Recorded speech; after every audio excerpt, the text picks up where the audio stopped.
Hello and welcome in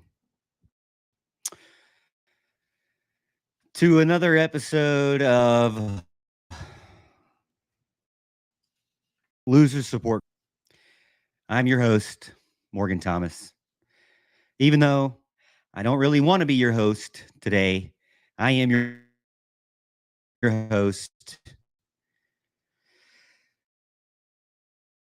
Here we are, another loser support group. I do these after a loss. Anything and everything that you want to say in the chat, you can say. We will try to get to it. We'll discuss it. I want you to get all of your frustrations out. Do not your thoughts out there.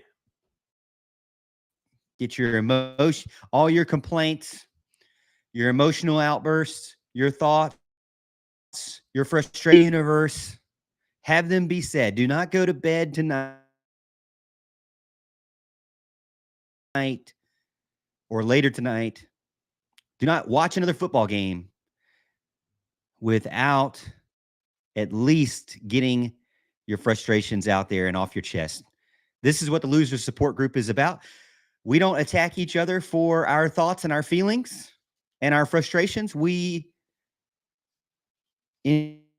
enjoy them. We share them together, if you will. In here, welcome group for Clemson.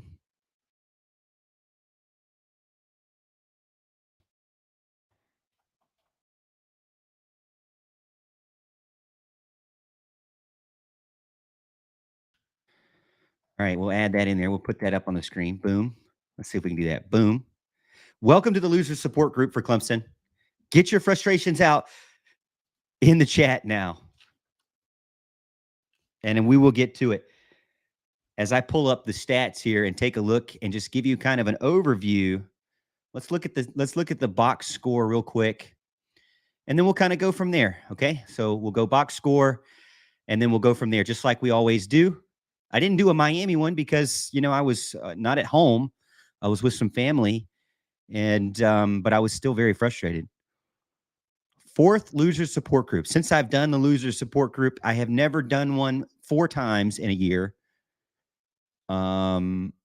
So this one definitely hurts. This season hurts the most. The growing pains of this season. Clemson now 4-4 overall, 2-4 in the ACC. I think I saw somewhere online where Clemson actually, even under Tommy Bowden, never had 5 ACC losses, even under Tommy Bowden. So to say that this is uncharted territory is an understatement. I mean, this is bad. Clemson really did not have any chance of winning after Florida State was up. Or excuse me, after North Carolina State was up 10 minutes to go in the third quarter. So statistically speaking, with 10 minutes to go in the third quarter, Clemson had a 70, or NC State had a 75% chance of winning, and they never went lower than that. So let's look at the scoring summary here. NC State in the first quarter is a team to score first in 4 plays and 60 yards, 2 minutes, 23 seconds. They scored on a 9-yard pass to Concepcion. Great name, by the way, Concepcion. Then they came out and they had a 41-yard field goal that was good after 8 plays, 55 yards, and 4 minutes and 52 seconds. So they were up 10-0 with 12 minutes in the second quarter. And then finally, Clemson put off a 9-play, the longest scoring drive of the game. A 9-play, 75-yard drive, 3 minutes, 47 seconds for 7-10. And then after halftime, Peyton Wilson got the tipped ball almost immediately after 10 minutes into after halftime. 5 minutes It's after halftime. Peyton Wilson, 15-yard interception return, another critical turnover for this Clemson offense.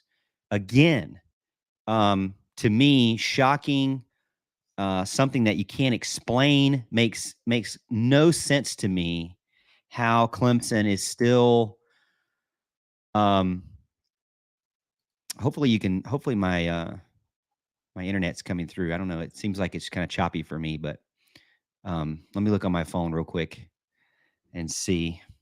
Let me make sure my internet is up and working good.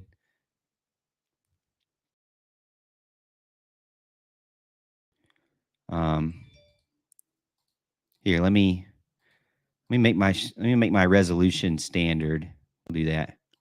Maybe that'll fix the seemed like I was a little bit choppy there.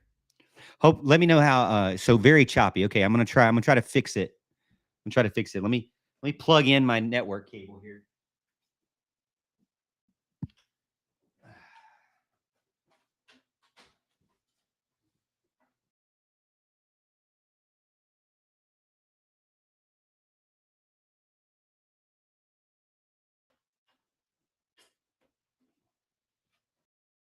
All right. Maybe that will maybe that will adjust now that it's plugged in. I don't know if it'll let me look at it on YouTube here.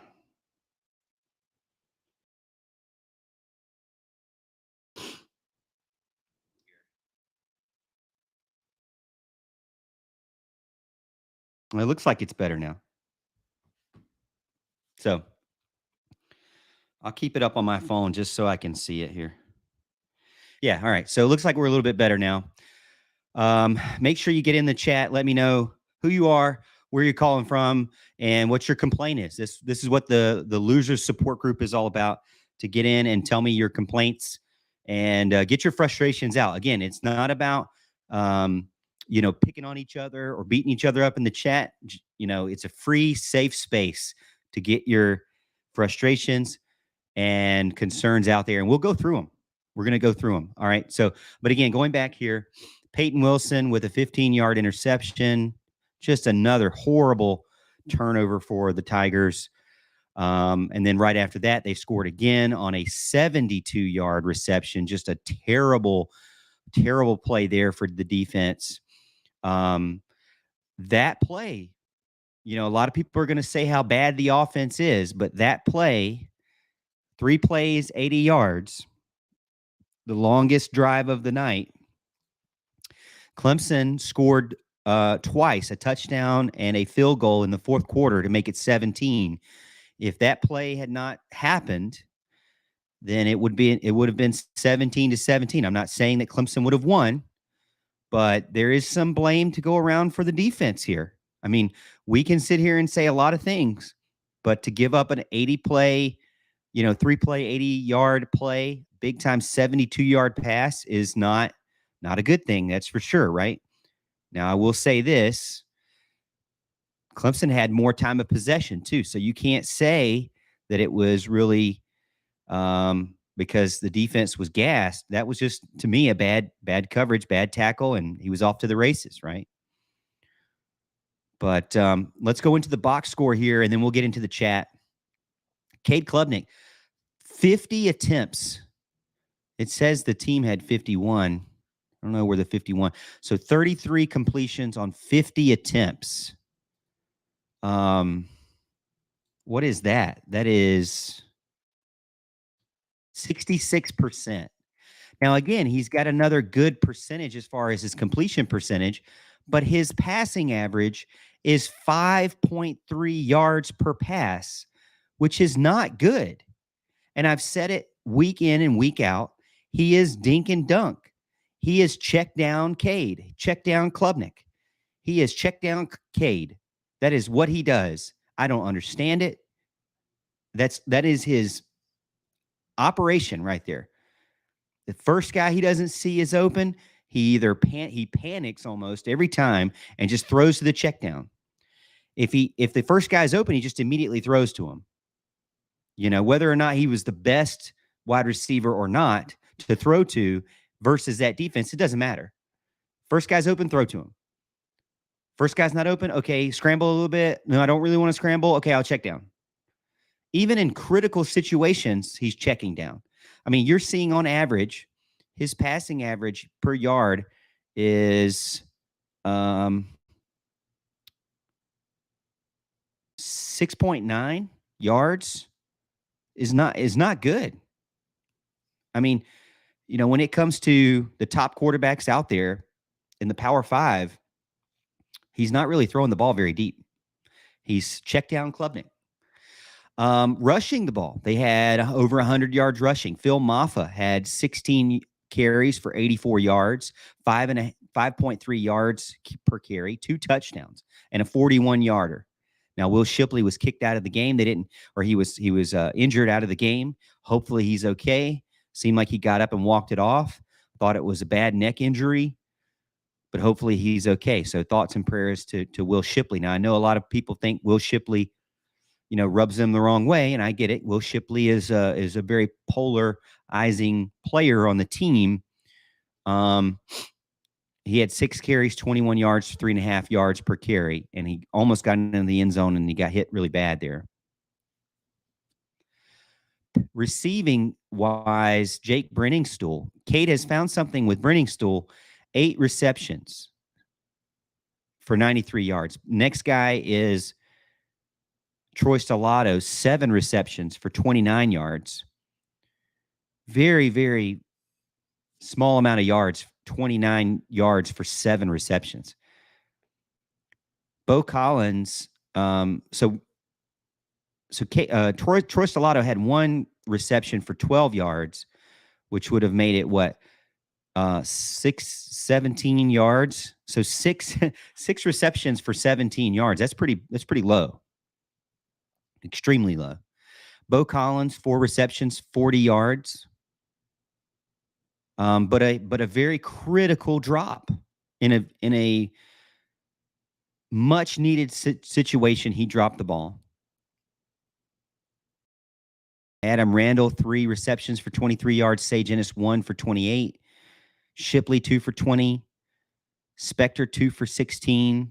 Tyler Brown, 3 for 6. Now, Tyler Brown was seemingly poked in the eye or something. Cade Klubnik had 2 interceptions and a fumble lost.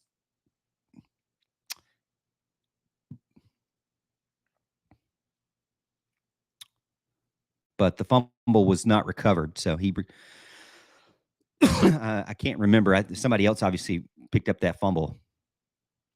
As far as the defense goes, Trotter had 6 total tackles. Jones and Carter had 5. XT had 4. 3 sacks on the night. Barrett Carter, Rook Ororo, and Wade Woodaz with a big sack to kind of kick them back in towards their end zone there. Jonathan White's another missed field goal, 1 for 2 on the game. Overall, so far on the season, he's 5 for 8, 62% chance to kick a field goal.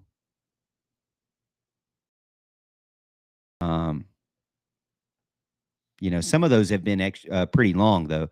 1 for 2 from 40 plus, 0 for 1 from 50 plus. Kind of hard to expect him to do 50-yarder. All right, let's get in the chat now. Actually, let's look at NC State's box score here. So comparatively, Clemson had 263 yards passing. Wow. So they had 138 yards passing, 2 touchdowns. That was MJ Morris. They only had 64 yards rushing and 138 yards receiving. Clemson had 364 total yards. They had 21 first downs to NC State's 9 first downs. They only needed 9 first downs. 9. Clemson had 21 first downs.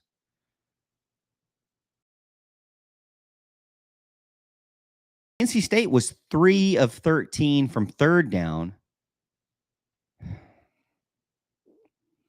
Clemson had more time of possession, 33 minutes compared to their 26 minutes.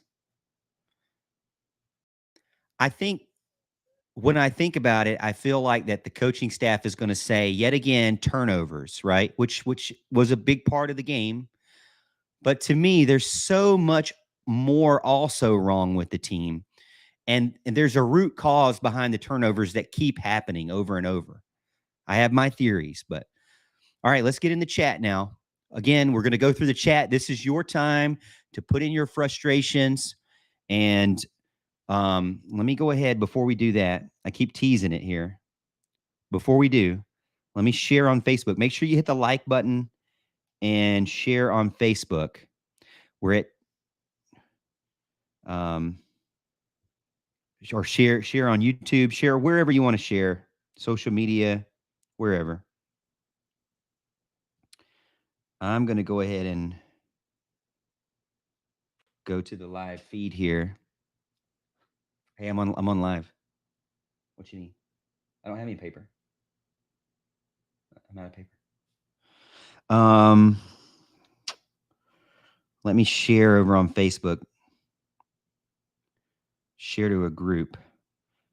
And I'll share to a couple of Facebook groups here.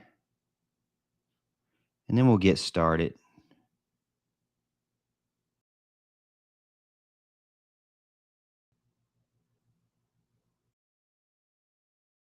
All right, we're shared out. So let's get in the chat and let's talk about it.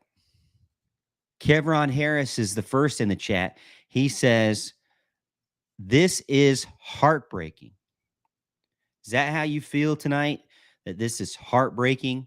Clemson now 4-4 on the season. 4 ACC losses. I think I saw somewhere where Tommy Bowden has never lost 5 ACC games. So this is uncharted territory.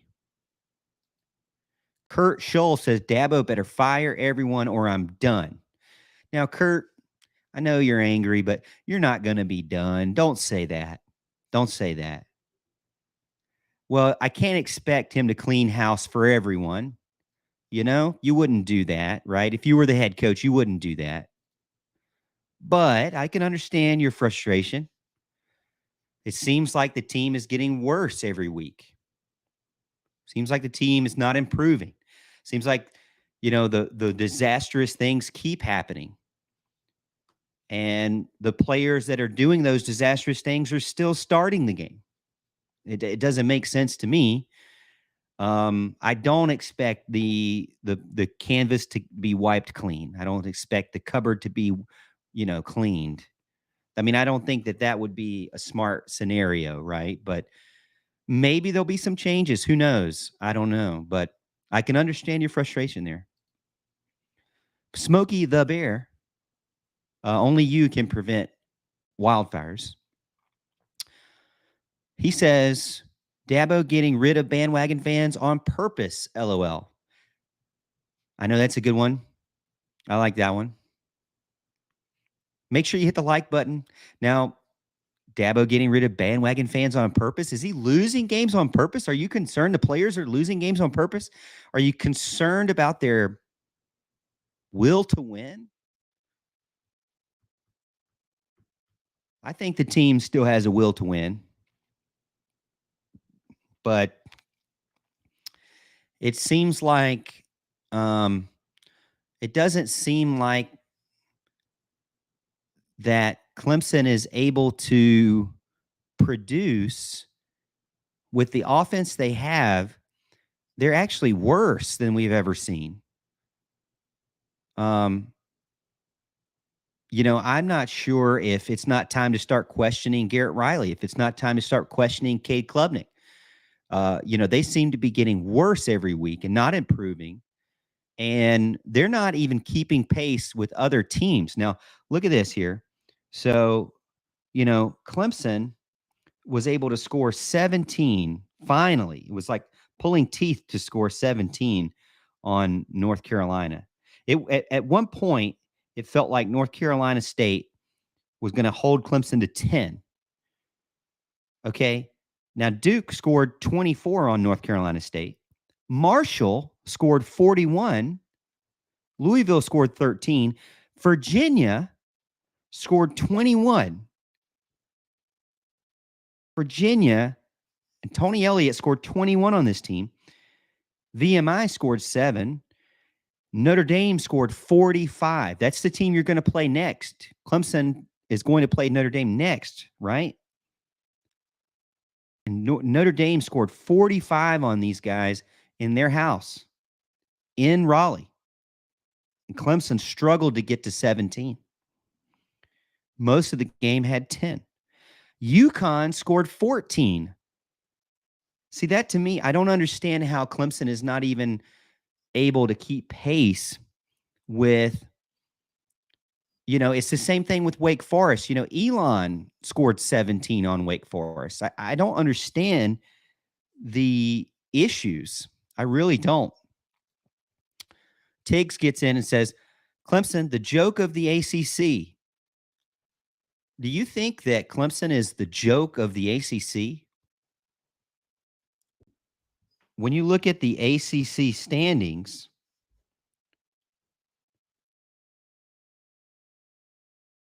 Clemson has the most conference losses. They're tied for the most with Wake Forest and Syracuse. Syracuse is 0-4 in the conference. Wake Forest is 1-4. Clemson is 2-4.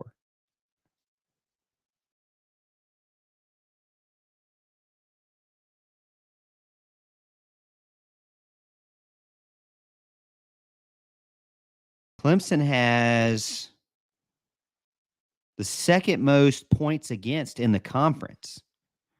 137 points against.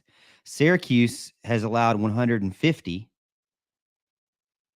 So there's some issues here where they're not getting a ton of points for at all, really. They're middle of the pack with points for, below average points for, and they're one of the most points against. Clemson's getting worse. And to lose to Dave Dorn, your rival, a guy who has been controversial and hated the fan base. At this point, even the Pac-2 won't take Clemson. I would be very concerned at this point because you're now going from a team that has been seen for 10 years as a stable, building to a dynasty, one of the best teams in college football, with a coach that is highly respected, to now you are, after 3 years, you're not getting any better, you're getting worse. And now the losses are piling up, conference losses of all things. And your coach seems to be doing things and saying things that are disliked by the fan base, and stuff that's not what other coaches are doing. Now, some of the things you'd say, well, I want Clemson to be unique. I want Dabo to do it his way, and I agree. But some of the things I'm starting to question, like, other teams aren't doing this. I'm not just talking about like Kirby Smart's not doing it. I'm not just talking about Nick Saban's not doing it. Like, Clemson is one of the only teams not doing things that other teams are doing.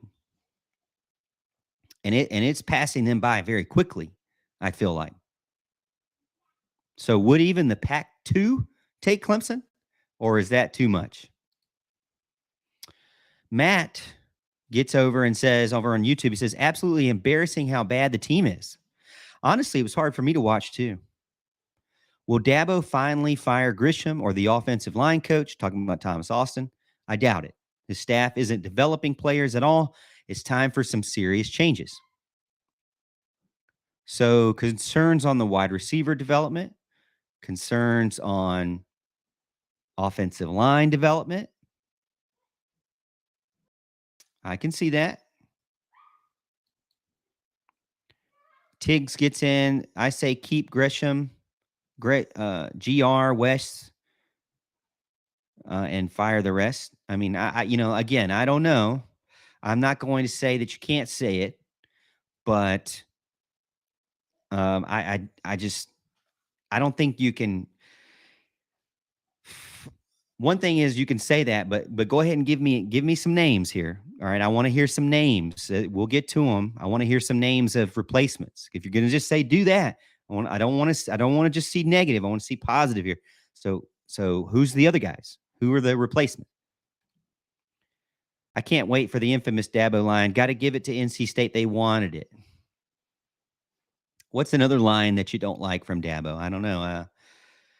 Maybe something like, you know, beat them in every category except turnovers. They're going to say that again for sure. Even though the offense looked terrible, turnovers are not. The offense looked bad. Smokey the Bear, NFL offensive line coach needed. Zone blocking scheme has to go. Dude's out there blocking air. Something's wrong with the offensive line. It is not getting better. They're moving players around. When preseason, I guess where fans and like myself get really frustrated is preseason, we were told that they had 11 guys. You know, they had 11 guys that could compete in the offensive line. And I'm not really seeing 11 guys being used at all. I'm seeing 6 or 7, but not 11. Definitely not seeing 11. You know, so I don't know where the 6 or 7 are coming from. I mean, I don't know where the 11 is coming from, but I'm not seeing the 11, you know, at all. Kevron, don't worry about criticism from people you wouldn't seek advice from. Well, I don't expect Dabo Sweeney to be watching this video. Kelsey Ray says, dumpster fire. Is that how you feel? Bronco gets in, says, Kevron, brother, Dabo needs advice at this point. Yeah.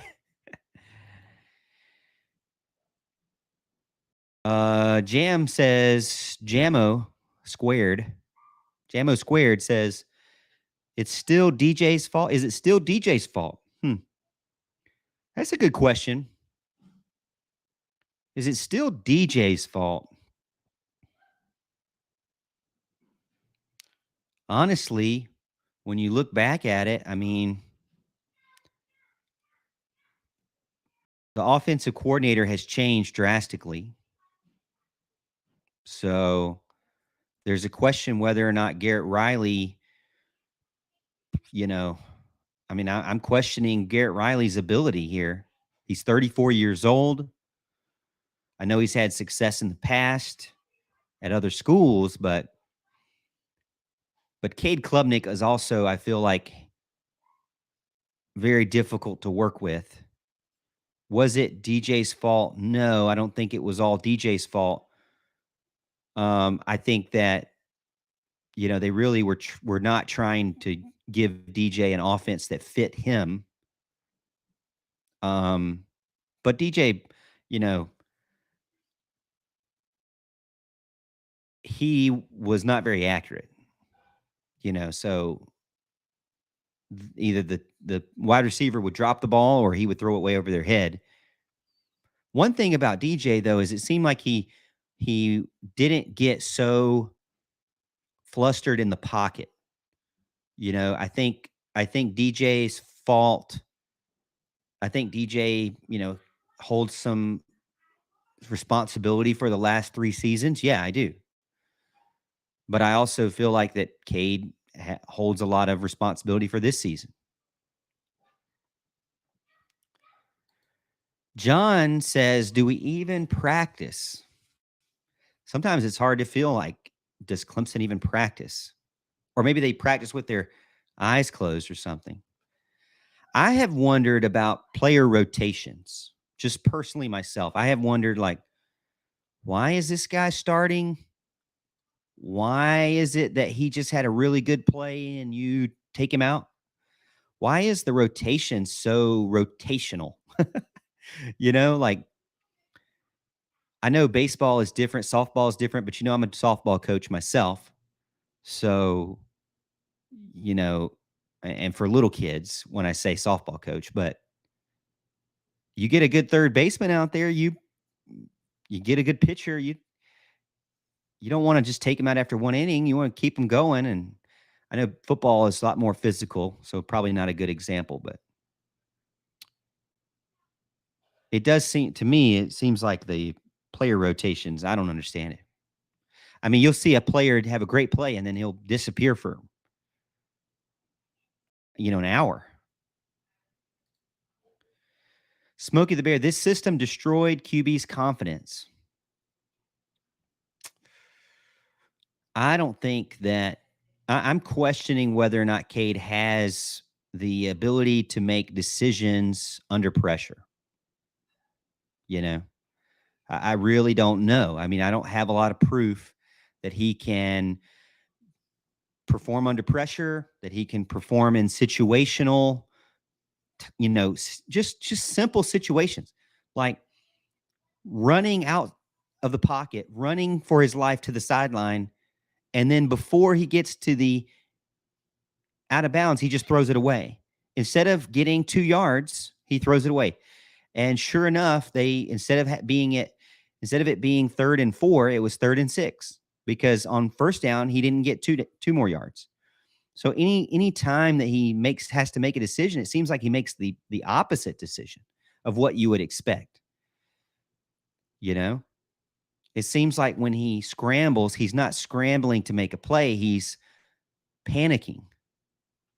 It seems like when he needs to run, he's looking downfield. When he decides to run, he forgets to look downfield. People are wide open. I mean, he has a hard time making decisions in situations. I don't understand it.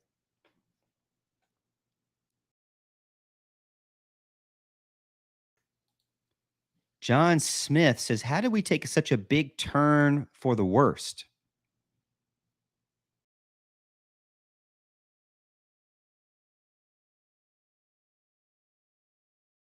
Drip Salis says, put Christopher Vizina in.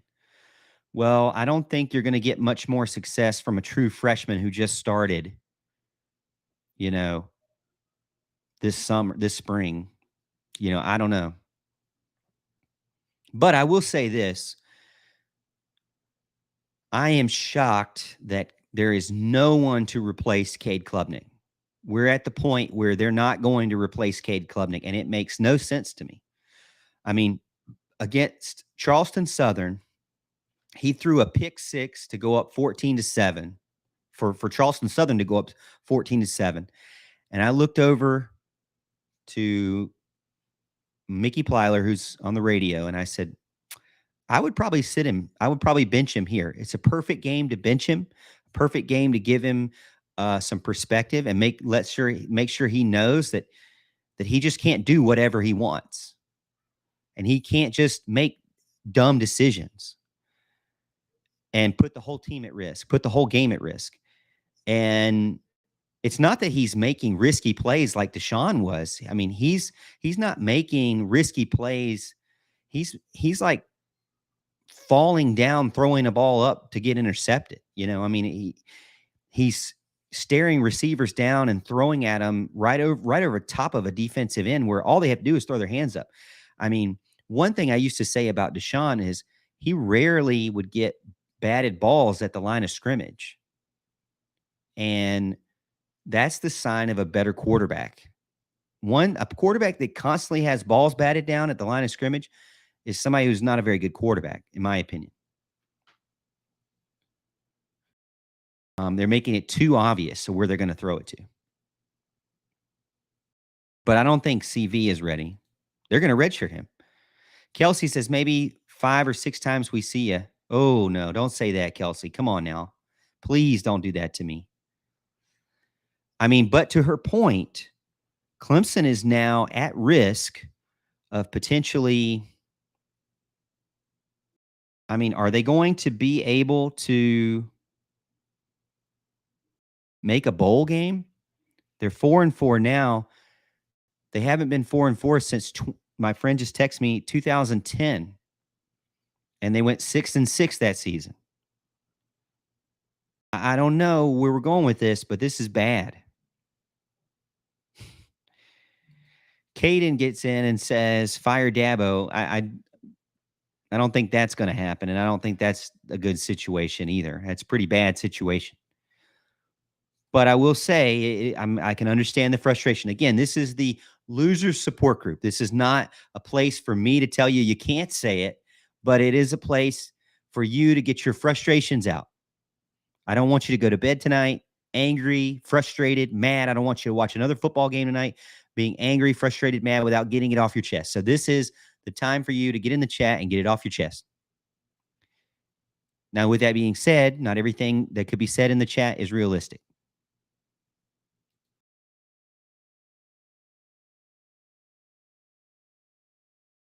John Patrick says, "Is Cade's career salvageable?" That's tough. That's tough. I think that Cade is very accurate. I think that he can throw a good ball. I think that he can make good plays here or there, but it's not 50% of the time he makes great plays and 50% of the time he doesn't. It's actually pretty worse than that. I mean, when you need him the most, he's not there. Unfortunately, when you need him the most, he can't find a way to keep the ball moving down the field. He can't. When he gets closer and closer to the end zone, it gets worse for him because he runs out of options. The field is more condensed and he has to make plays in tighter windows and make decisions. Not necessarily that he can't make plays.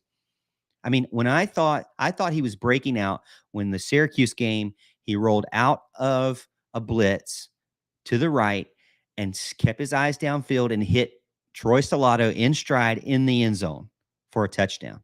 I thought, okay, Cade is figuring it out. Unfortunately, that's the only time we've ever seen that, really. I mean, Clemson has to dink and dunk you. You cannot expect a team to play perfectly when you have to go 2, 4, 5 yards down the field over and over and over. 5 yards, 5 yards, 5 yards, 5 yards, 5 yards, 5 yards, 5 yards. I mean, you cannot expect there not to be something that happens. I mean, to the point where Clemson, it seems like the defensive strategy for Clemson against Clemson is to give them the dink and dunk plays because eventually Cade will make a mistake. And eventually they'll get into the red zone where Cade doesn't know what to do or can't extend the play. Now, I think that there were times late in the game seemed like they were giving him the option to run the ball. And he, like I said, when the times where he had a lot of room to run the ball, he would just throw it incomplete or throw it out of bounds. Times where he had no place to run the ball, he would panic. I don't know. I mean, it's going to be interesting to see how he goes from here. They say, experience is the best teacher. I mean, he's definitely getting that. Kay's best days are behind him, Matt Brewer says. Wow. Well, in that case, you don't have anybody on the current roster to replace him. You don't have anybody recruited to come in 2024. So you struck out on all three of your quarterback options in 2024 recruiting. So odds are you're not going to replace him with the true freshman anyways. Unless they went to the portal, there's no other option. Cade is who you have. And that's scarier because I just don't think right now he's not improving. Although he's having high yardage games, he's getting 300 yards passing, 200 plus yards passing. But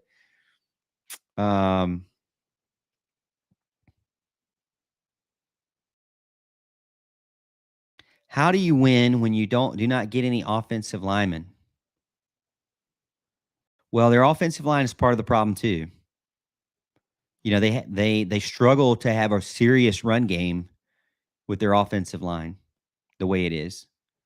They seem to be tripping over their own feet a lot.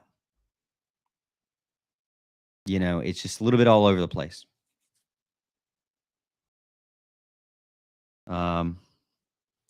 Hopefully the feed is better now, not as choppy anymore. It looks like I'm I'm on my internet now. I'm on my cable. Matt says, "What will it take for Dabo to be on the hot seat? 4-8. I don't think this year is he's going to be on the hot seat at all. I think it would take. It would take. I think it would take 3 years of bad play to start questioning whether or not the team can continue. And I think Dabo would step down, honestly, if it got to a point where he couldn't figure it out. I don't think that it would be, you know, something like dramatic. Kevron says, this is craptastic. Josh Partridge gets in, says Spiller was the man at running back, but we did significantly better since Shipley left.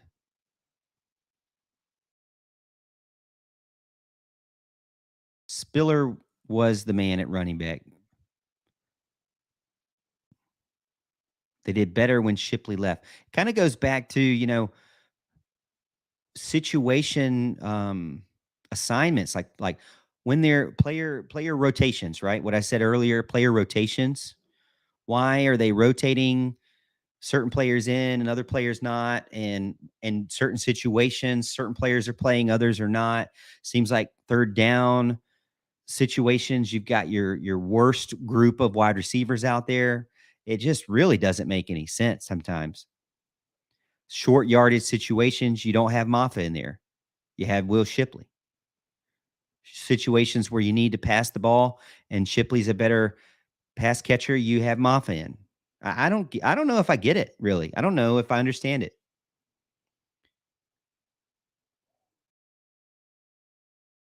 Bill gets in over Facebook and says, I hate that this is becoming a weekly thing. Yeah, you and me both. John Patrick says, if Dabo doesn't portal hard in the offseason, the program could go into free fall. Well, one of the problems with not using it, now there's many reasons why you could say he didn't use it this year, but one of the problems with not using it at all, um, for any of your first and second string guys is that they're all younger. You have as far as age goes, this team's pretty young. Snaps experience going into this season, I think they were one of the youngest teams.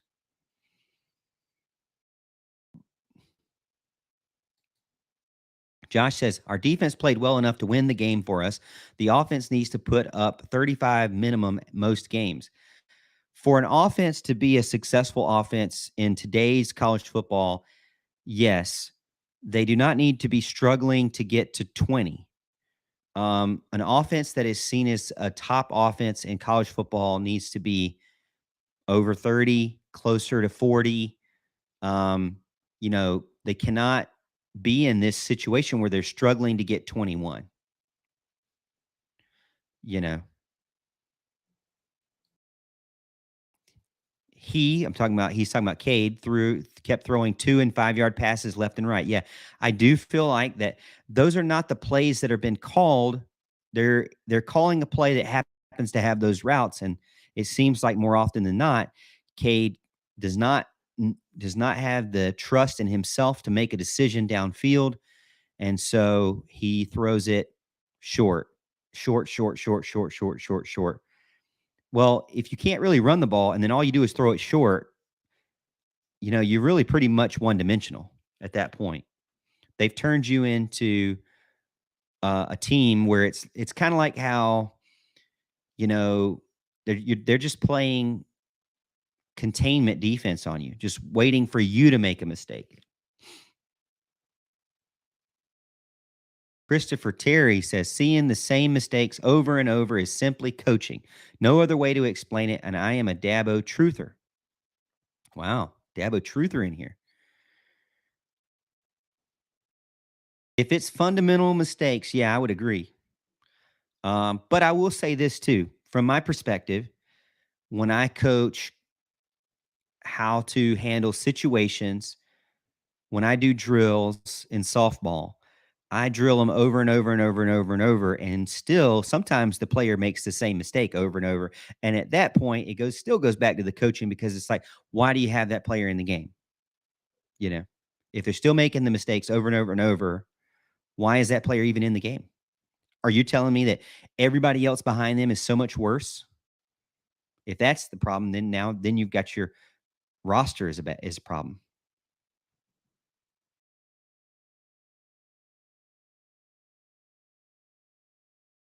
Scott Bennett gets in and says, "Me neither. Streeter took the sword for other bad coaches." Yikes. Is that how we feel right now? You agree with Scott? I could see that. I could see that Streeter was the scapegoat and they've changed to supposedly a younger, brighter, smarter offensive coordinator and they've gotten worse. Um, I don't know who he had at SMU. I think maybe Tanner Mordecai or somebody, but then at TCU, he had Max Duggan. He had guys that were older. He didn't have young guys that didn't know what they were doing and, were kind of flustered in the pocket. He had guys that could make plays. He had a guy that could make plays at TCU. I'm concerned about Cade a lot. Matt says Cade looks like a deer in headlights out there all the time. Yep. I could see that. Rick gets in, reminds me. Rick, what's up, Rick? Hope you're having a good weekend other than this. Maffa recovered the fumble, right? He did. He did. That's right. That's right. He got sacked. It was a sack fumble. Oh gosh. Boy, that was a disaster, right? Basically, Colin Sadler had two guys in front of him, blocked the guy on the inside. I'm assuming that was the call. Left the outside guy to run free, and there was no running back to block. Michael Hill, most passes are behind the line of scrimmage. I have noticed that when I do my passing chart, teams that are much, much worse, um, when it comes to offense, they get much, much shorter passes. So the fact that Clemson is throwing only short passes is a huge red flag. Huge red flag. HCS Sports 24. Thoughts on Dabo? I think Dabo is a good person. I think he's a good father, as far as I can tell.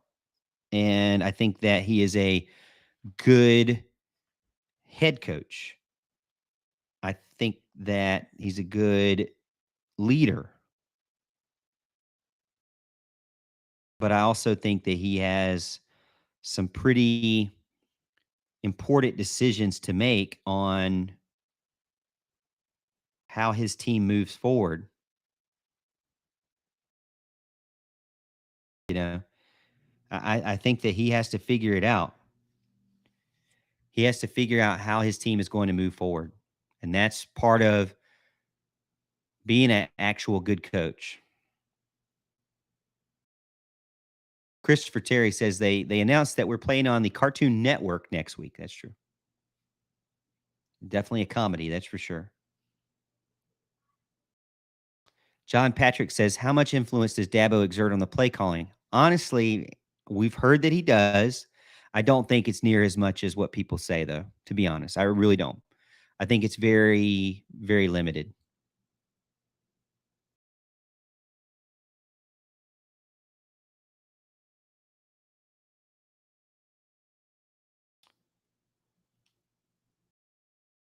Jesse West gets in and says, offense was not good, to say the least.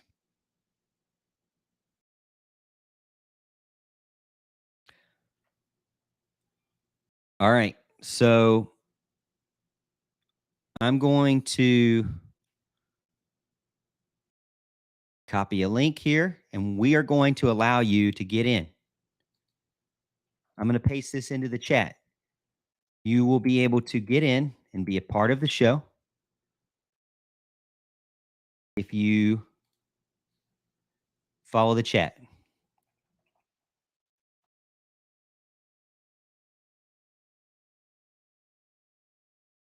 All right, you can join the show live on air as a caller. Now I'll give you 5 minutes to talk, and you can say whatever you want to say. If you click the link and get in, it'll pop up on my screen that you got in, and then I will give you the floor. But let's keep the language. Let's keep the language under control.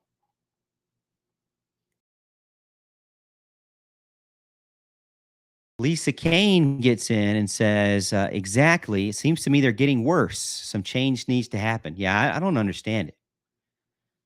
I don't understand how they're getting worse on offense. But I do feel as if, and I won't, and again, we got somebody calling in here. I'm not going to have your camera on. We will have your audio though. HC Sports 24 gets on. HC Sports 24, welcome to the show. Thank you. Tell us how you feel. Uh, so basically, how I feel is that people need to shut up about how they need to fire Dabo. Is what I think. I mean, the man is one of the greatest coaches to ever come through Clemson. He about tied Frank Howard in wins, and I believe he'll pass that. He has won 11 rings, including 2 national championships and 9 ACC. And yeah, that's what I'm saying. I don't think we should fire Dabo. I think that's a good point. He has built up a lot of equity and has proven himself to be a successful head coach, one of the most successful head coaches in the country, behind really probably just Nick Saban in a lot of stat categories. So, while this is a very difficult season to deal with, I can understand that. Yeah.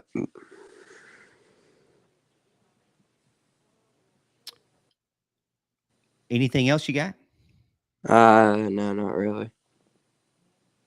Well, hey, I appreciate you getting in and Thank being a you. part of the show. It's a good discussion. You know, I agree with him, really. You know, I'm not going to, again, this is the losers support group, so you can say whatever you want to say.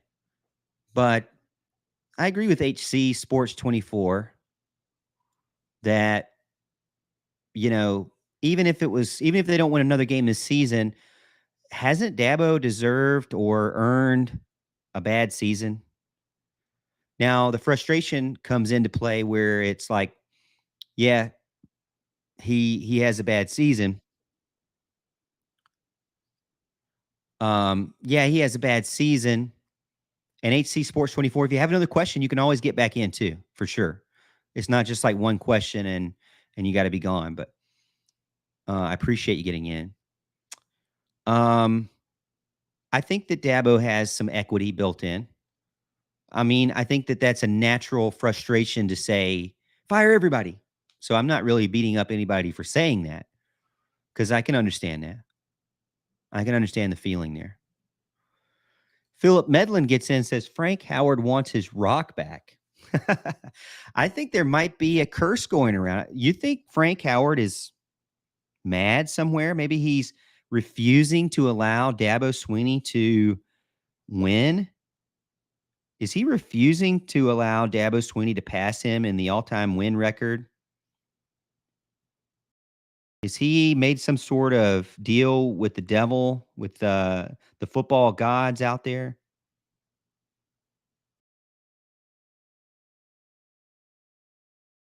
Oh man, I'm looking at someone who posted the picture of the sack fumble.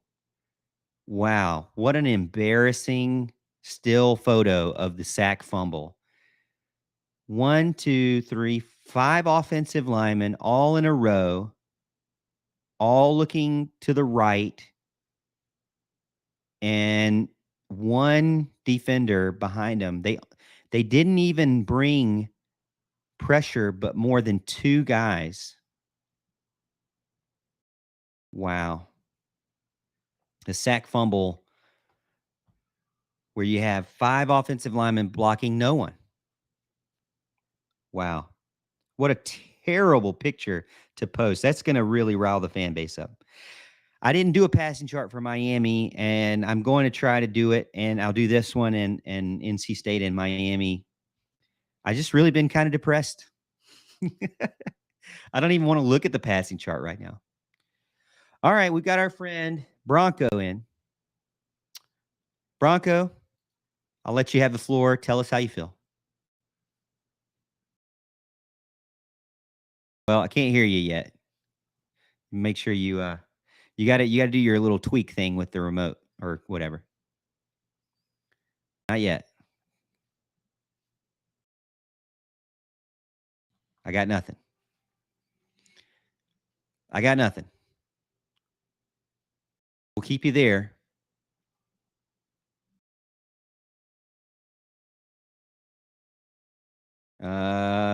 Nothing. Make sure you on the web page you have your right microphone selected. Sometimes it selects a different microphone for me.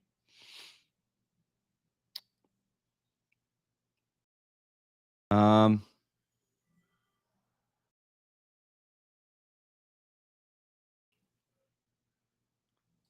so Philip Medlin gets in and says Dabo has probably lost at least part of the team. I think that's hard to say. You don't know. I mean, if they're going to lose, I feel like they're going to lose another game. It's time to just endure it at this point. You know, really. I got nothing. No audio.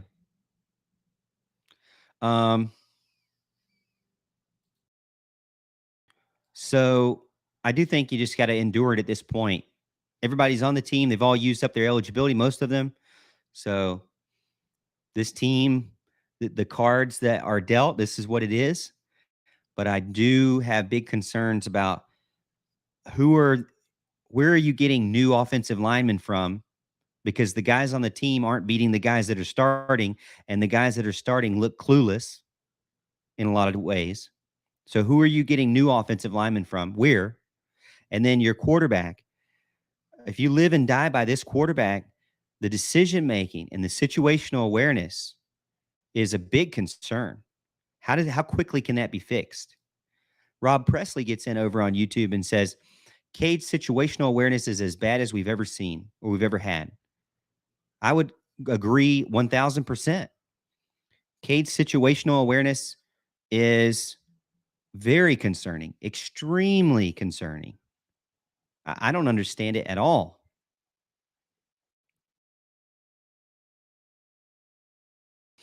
While I reshare this out.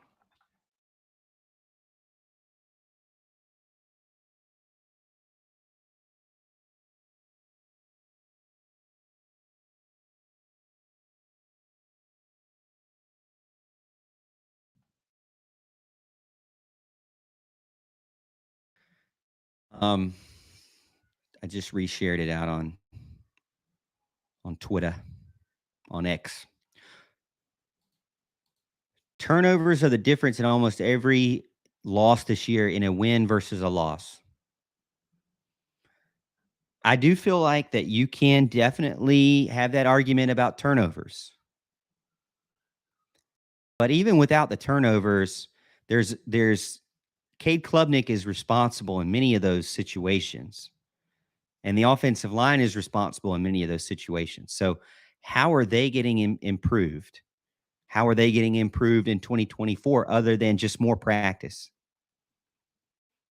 I don't know. Time to face the facts. This team will not win again this year. 4-8, like predicted. I predicted week 1. 4-8. Wow. So you're telling me that they lose to the Gamecocks? Really, at this point, is that not the game that matters the most? I mean, you have nothing to fight for with the ACC championship game. The only thing that's really left is that rivalry game.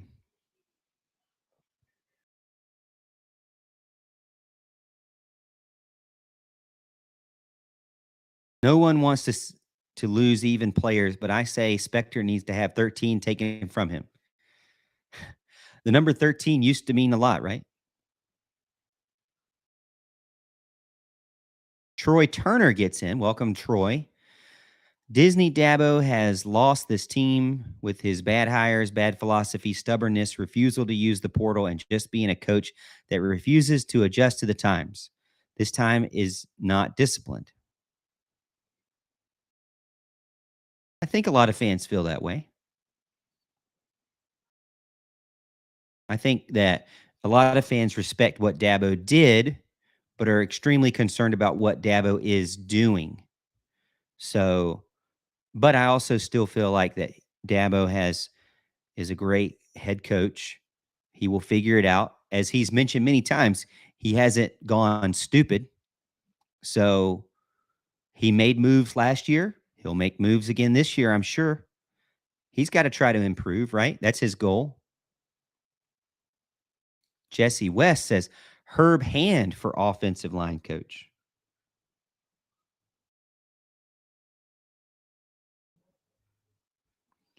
Herb Hand is the current co-offensive coordinator and offensive line coach for the UCF Knights.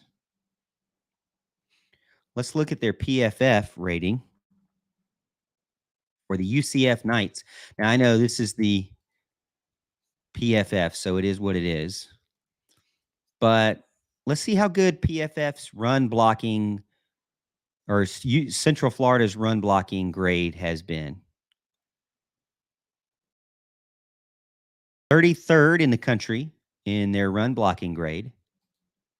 Pass blocking grade, they are 5th in the country. They are 5th in the country. All right, Jesse, we got you on now. And then we'll come back to Bronco, see if his mic's working. Jesse, you are on. Hey, how's it How you going? feel.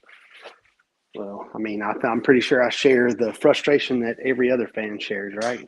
A lot of things not going the way we would want them to go.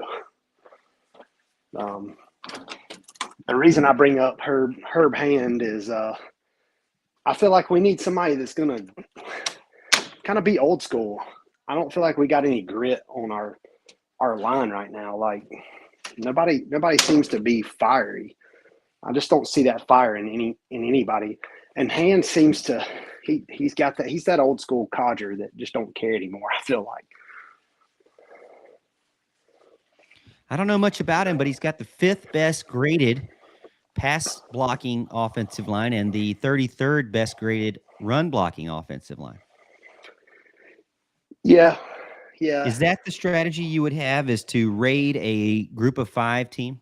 Or in this case, a lower, I mean, I wouldn't even say lower. I mean, they're power 5 now, but raid maybe like a less prestigious team. Yeah, I mean, you look everywhere for answers, right? I mean, he's just one that I doing some research kind of run across, and actually I'll throw my buddy a bone. He kind of brought him up and had me really start looking into him a little more and see what his background was, you know. But just because, I mean, I feel like I speak for a lot to say I'm kind of tired of what Austin has not produced. And I would take a developer over a recruiter at this point.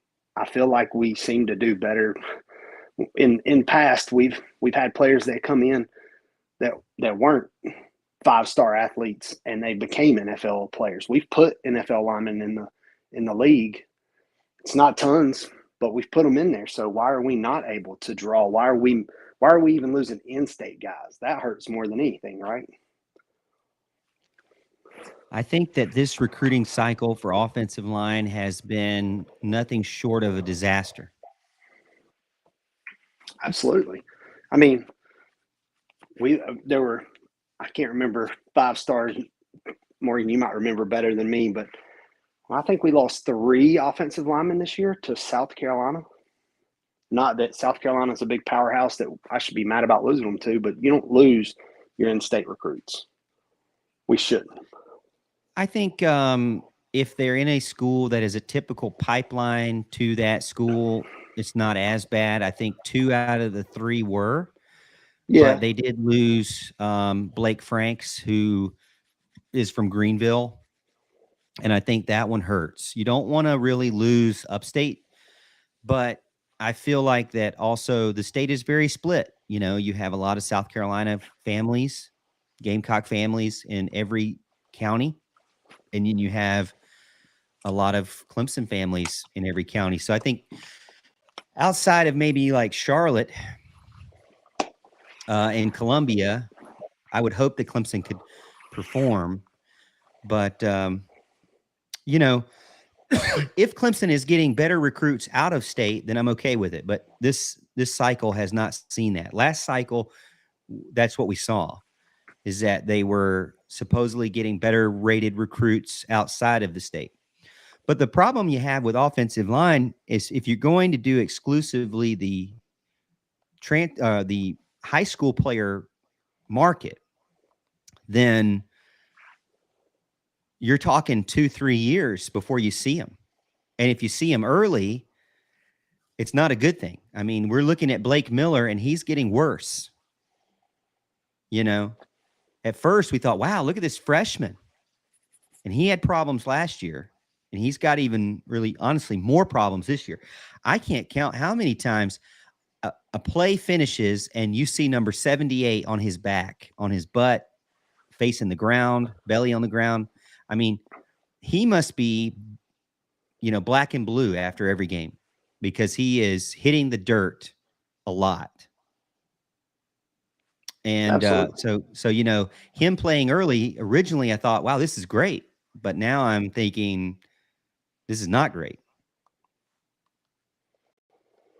I think it takes a special talent for an offensive lineman to jump from any high school ranking to a starting position. I mean, you think about it across the country. When was the last true freshman offensive lineman that just stepped on the field and was a stud?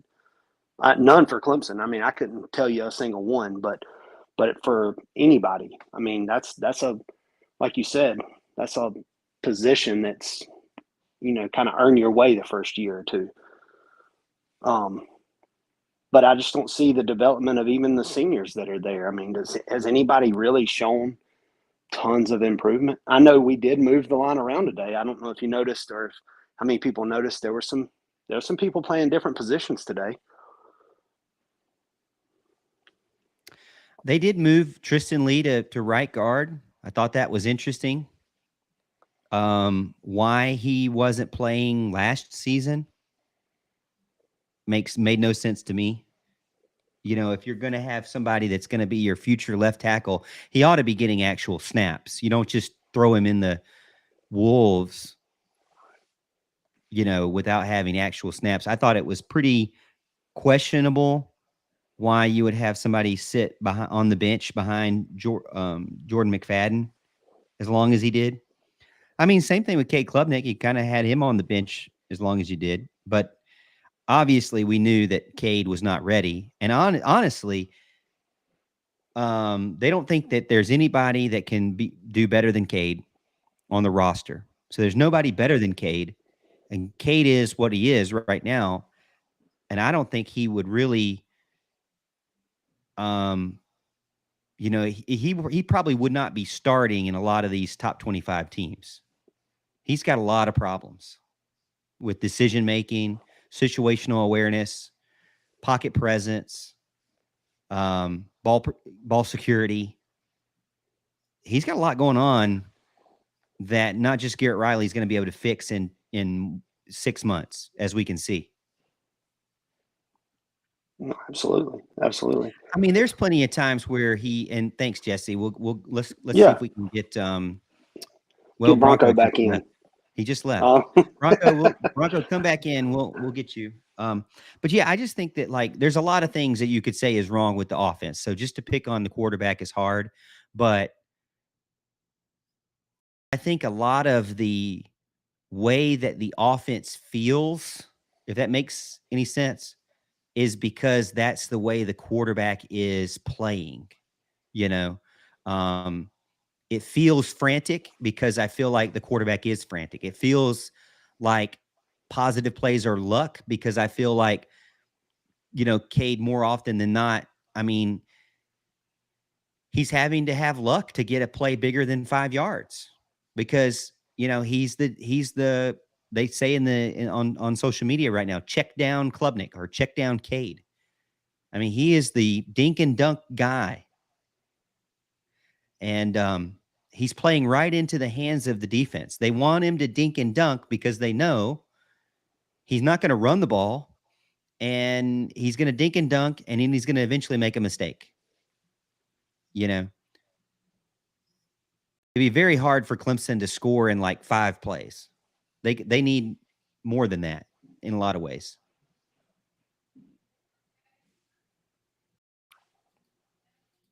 But thanks, Jesse, for getting in. Clemson alumni says 3 plays was the difference in the game. Again, this is the losers support group for Clemson losing to North Carolina State.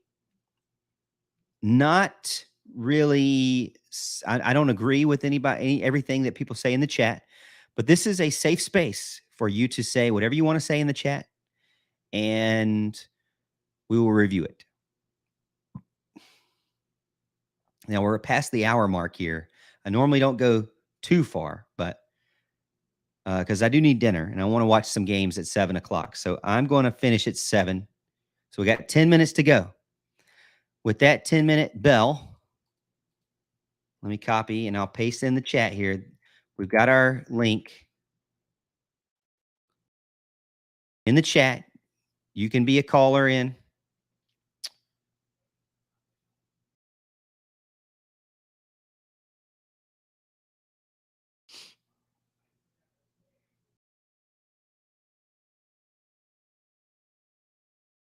Be honest, Morgan. Do you really think Clemson can win one more game? I don't. Well, I know it's hard to feel that way. It is. I mean, there's a lot going on. I think Clemson can win another game. Yeah. It's going to be difficult. They've got to work through a lot. Georgia Tech's not an easy team to beat. They have a more, I don't know. I feel like they have a Haynes King is showing that he's doing well, even though their record's not the best. But Notre Dame's gonna be tough. North Carolina's gonna be tough, and South Carolina is not gonna be easy either. Don Randall gets in and says, "My goodness." Yeah, Don, that's how I feel. Again, this is the losers support group, so you can get in, say whatever you want to say. I'm not going to beat you up for saying it or not saying it.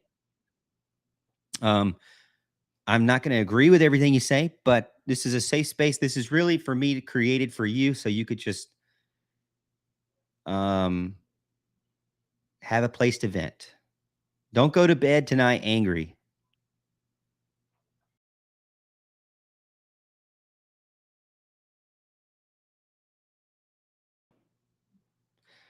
Audrey gets in, says, I feel like everyone knows how to rattle Cade. I think the blueprint is there. They know to just sit back.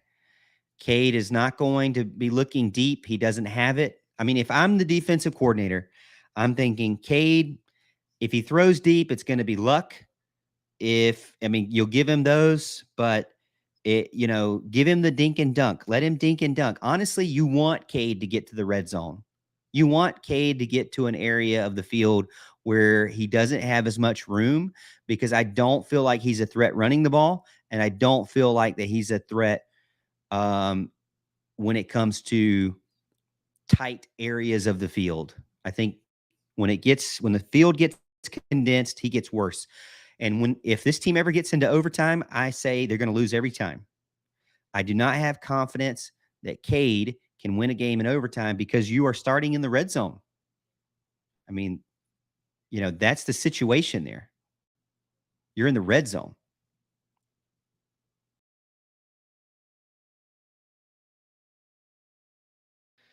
P Digits gets in, says, the season is what it is. Did you see Dabo making changes when coaches are available? Do you see? You know what? I don't know. I mean, to me, it's a hard question because I have to think about, is the coach coaching to the fundamentals? Because sometimes you can be the best, you can be teaching the fundamentals and they can't figure it out. And then it's on the player at that point, right?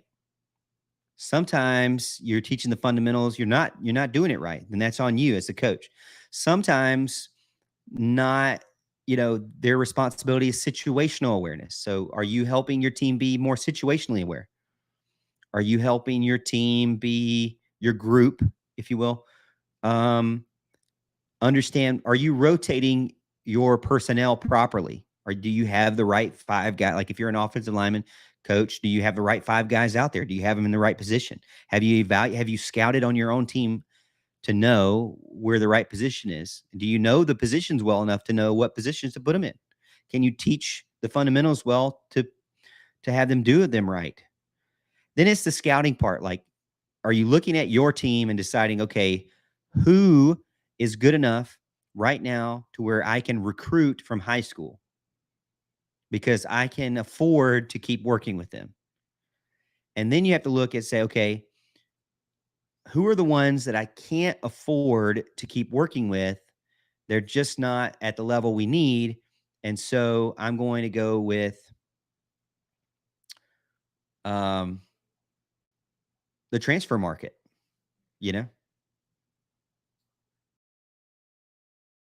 If the coach makes those decisions, you trust them, then you keep them. If you don't trust them to make those decisions, then I don't know. I mean, it's hard for me if somebody is recruiting well right now for 2024. I would say they have a little bit more leash because you're at least bringing in more talent. But if you got guys that need to be replaced more quickly, then you have to go with the transfer market. Don Randall says, Cade gets spooked too often. I agree. I wish it wasn't the case. I really don't. I really do. I wish it wasn't the case. I wish that Cade could figure it out. All right, we got Bronco in here. Bronco, see if we can hear you.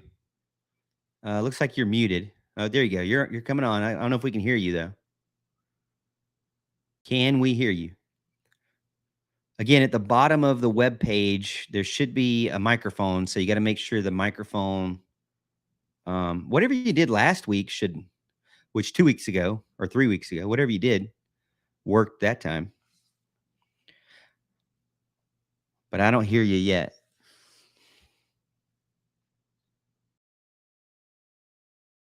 You should also be able to see the, like my microphone turns blue and it goes up and down when I talk.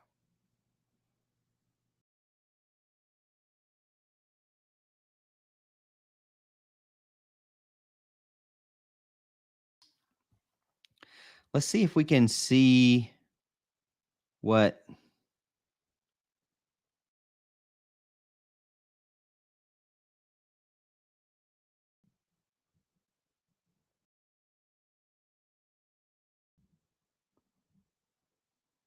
Let's see if we can get some quotes from Dabo here. The biggest positive is our guys never quit. They played their hearts out. We're a team that is making too many critical mistakes, and that's my responsibility. I mean, your responsibility with the too many mistakes is his responsibility with the too many mistakes is to me, the mistakes are all on the offense, really. I mean, there are some mistakes on defense, but the mistakes on offense are so much worse. All right, we're going to try Bronco again. Hey, does this work now? Yes, we can hear you. All I right. don't know. Something with my computer, man. It's all right. It's on my end, not your end. So tell us how you feel. So a range of emotions, to be fair, because I go back to the Miami game, and I think my anger and frustration started that night. Because after I went to the Duke game, and after I had my thoughts after that game. Of course, things look different when you're in the stands versus when you watch it on TV. So there's always a different perspective. And I had issues what I thought this team was going to turn out to be. I didn't think they'd be a national championship team, but I didn't think they'd be this bad. But when I got really upset last week was when Dabo had his comments about the fans. And, I love Dabo to death, and I don't think this program could have a better coach. Outside of maybe a couple of like legends, for perfect coach for the school and everything. But to do that and then go back and lose 2 games back in a row, then I wonder, where I am as a fan, what am I allowed to criticize? And for me, like the transfer portal arguments are lame. It's easy fodder. You hear the folks talking about it. And sure, they could have potentially gone and got somebody, but do you want Dabo to cut players? Because that's how you get to that point. And I don't know if people are comfortable with Dabo cutting players because that's not Dabo's style. But the accountability is where I'm at now. The fumbles, the interceptions, the vanilla play calling. That time management down there at the end, Morgan, that's 4-minute offense, 50 yards. There was no sense of urgency, right? And that's concerning as a quarterback. You should have 2 plays. Like 2 plays are ready to go. We got a run play or a pass play. And Cade's seeing the game in a weird light. I don't think the wide receivers are getting open as much as they should as well. So it's a multifaceted problem. But I was like, man, you didn't even take a shot to the end zone. And then when he did take a shot, he threw it to quadruple coverage. So I'm really concerned, Morgan, about and honestly, look. There's no more bye weeks left in the season. You're not firing anybody. Like that's not happening. There's no time to fire somebody and have somebody come in and figure out that person's position coach. It's not happening. This is what we got the rest of the year. The big thing for me, and it's cannon fodder at this point, win the South Carolina game. Like that's the only saving grace for the rest of the season. I mean, I worried Notre Dame's coming in next week. They can run the ball. Props out. That's the law. There's no way. Yeah, I have a hard time, man, and I know you love Clemson and I love them too, but I'm having a hard time convincing myself. I mean, you look back at last Saturday, Morgan, it was 17-7, and I'm watching this, and like the stat line that sticks out to you, 34 rushing attempts for 31 yards. You got to be better than that.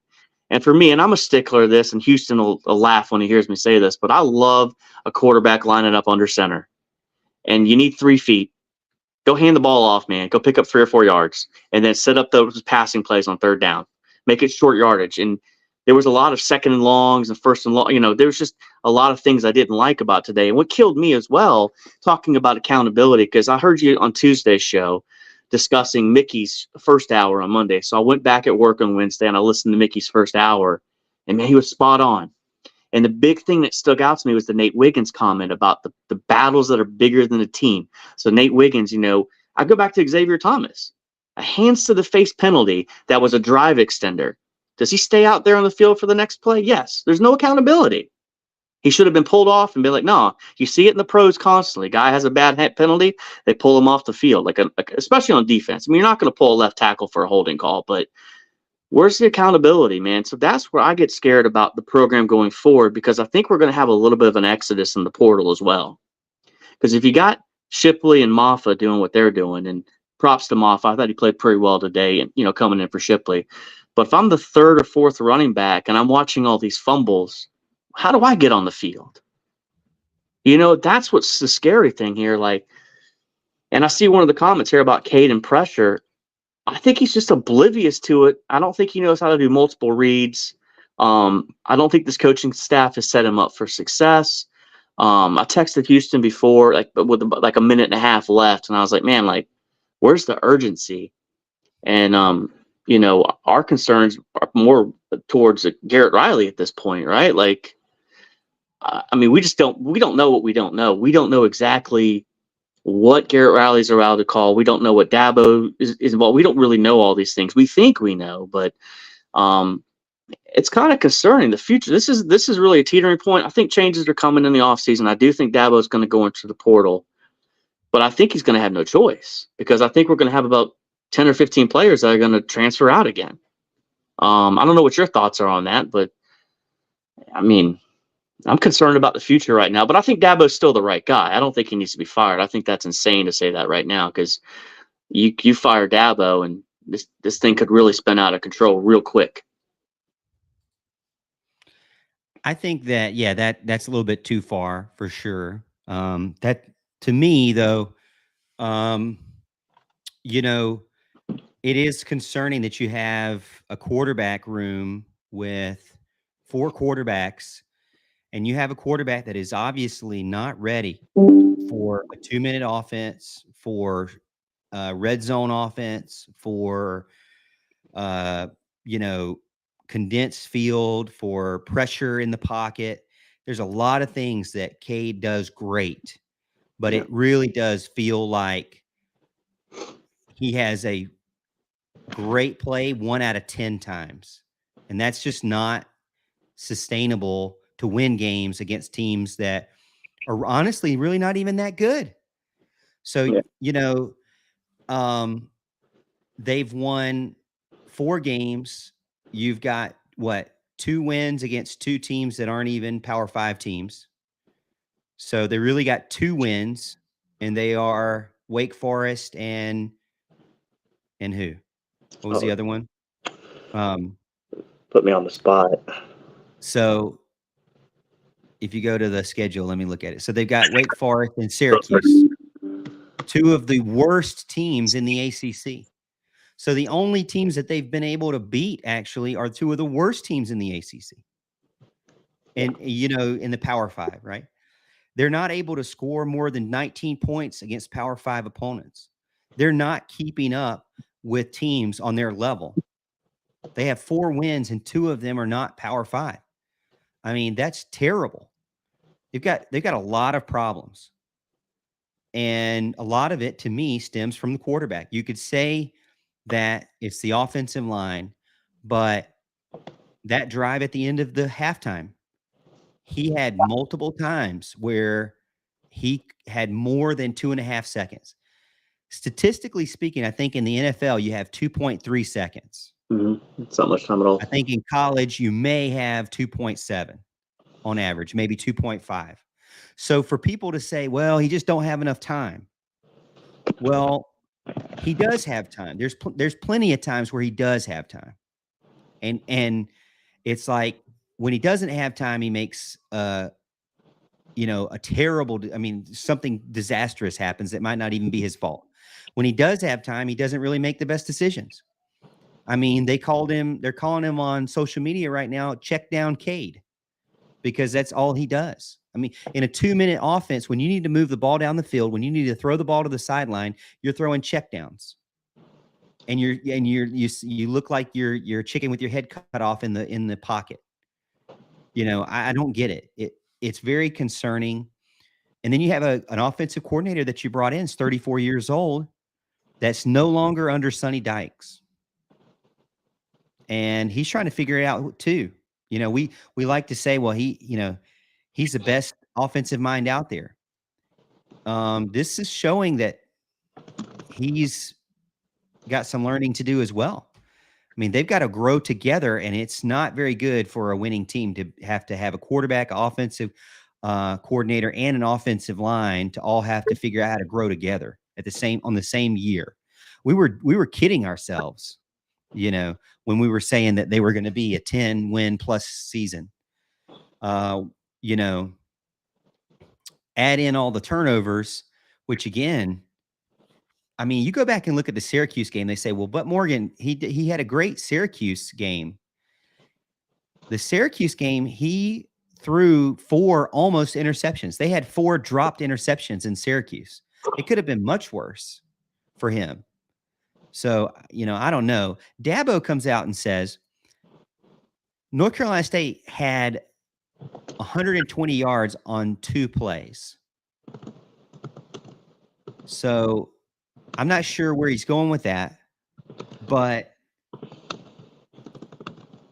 to me, hopefully he's supporting his defense in that case, because they did have a lot of the stat categories were less than Clemson. Clemson performed better in total yards and passing yards and rushing yards and first downs and third down conversions and time of possession.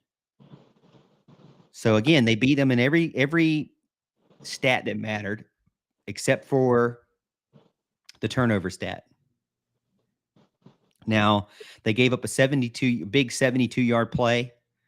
So I guess that's what he's talking about. And then the other, I don't know, maybe it was a run play that was 50 yards. But Dabo also says it's really painful. I don't know what to tell you. It's a hurt football team and staff.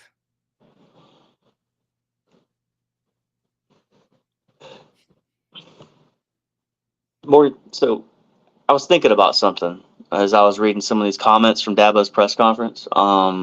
Yeah, I'm just looking through the quotes on TigerNet now. So, like people probably want him to call out Cade in that mindset.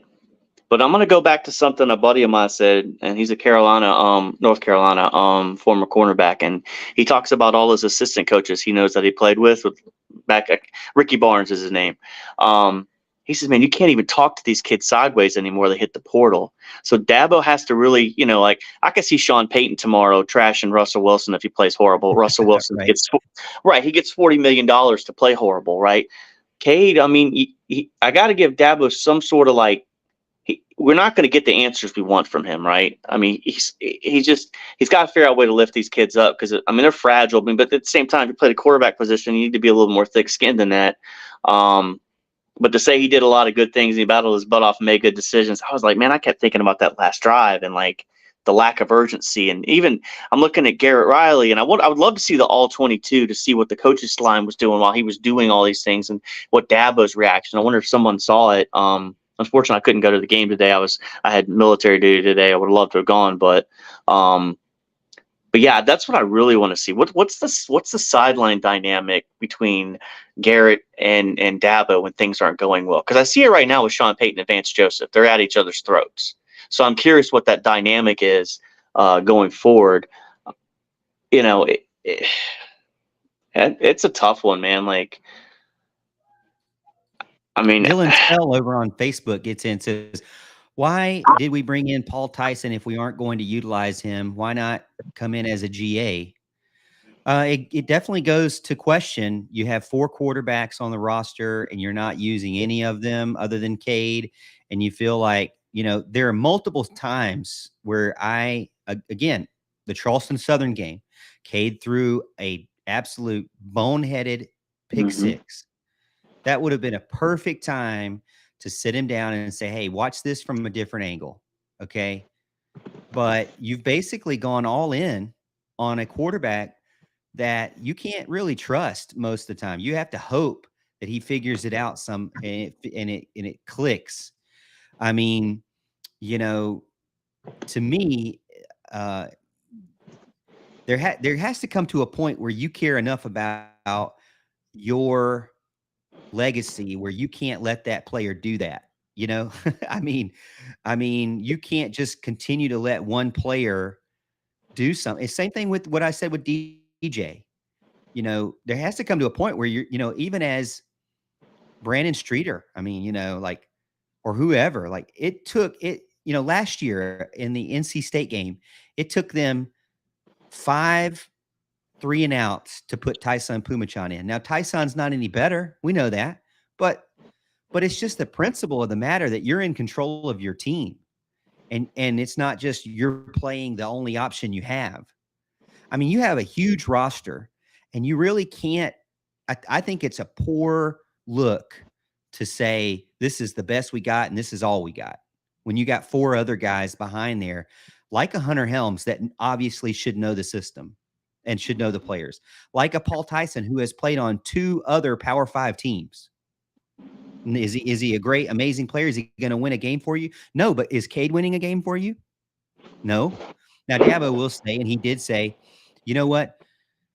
They've been they've been in contention to win every game, and they just found a way to lose them. Now, they never had the lead against NC State, though. So, you know, I don't believe they ever, I don't know if they ever had the lead against Miami. I'm not They sure, did. but but they're not like it to me. We're seeing week over week, the team is not improving in areas that they are bad at. And they're just honestly, in a lot of ways, getting worse. And so there's no improvement. That's what makes you kind of scratch your head. Like, what are they doing during the week? And if they are doing a lot during the week, then they obviously have people out there on the field that aren't ready. I think it's not unfair statement to say that Cade possibly, if they had a better option, Cade would be considered as not ready, but they don't have a better option. Yeah, and that's a failure on the coaching staff, to not have a better option readily available.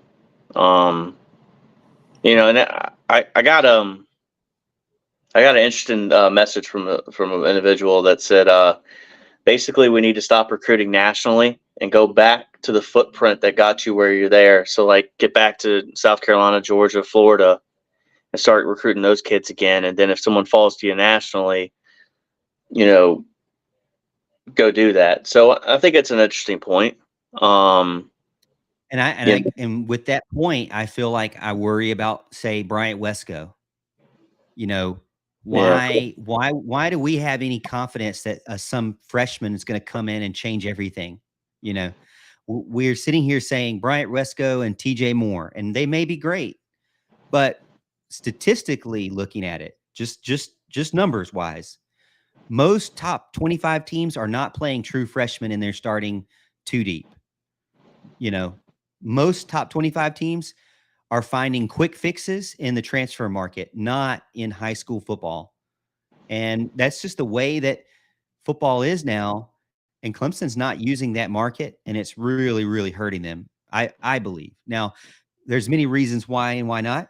But, to me, as I said earlier in the show, I used to be a big anti-portal guy. I used to be very big backing Dabo on it and understanding where he came from and understanding that in December, there were other things that went on that it hurt Dabo. For example, he had to let go of a coach.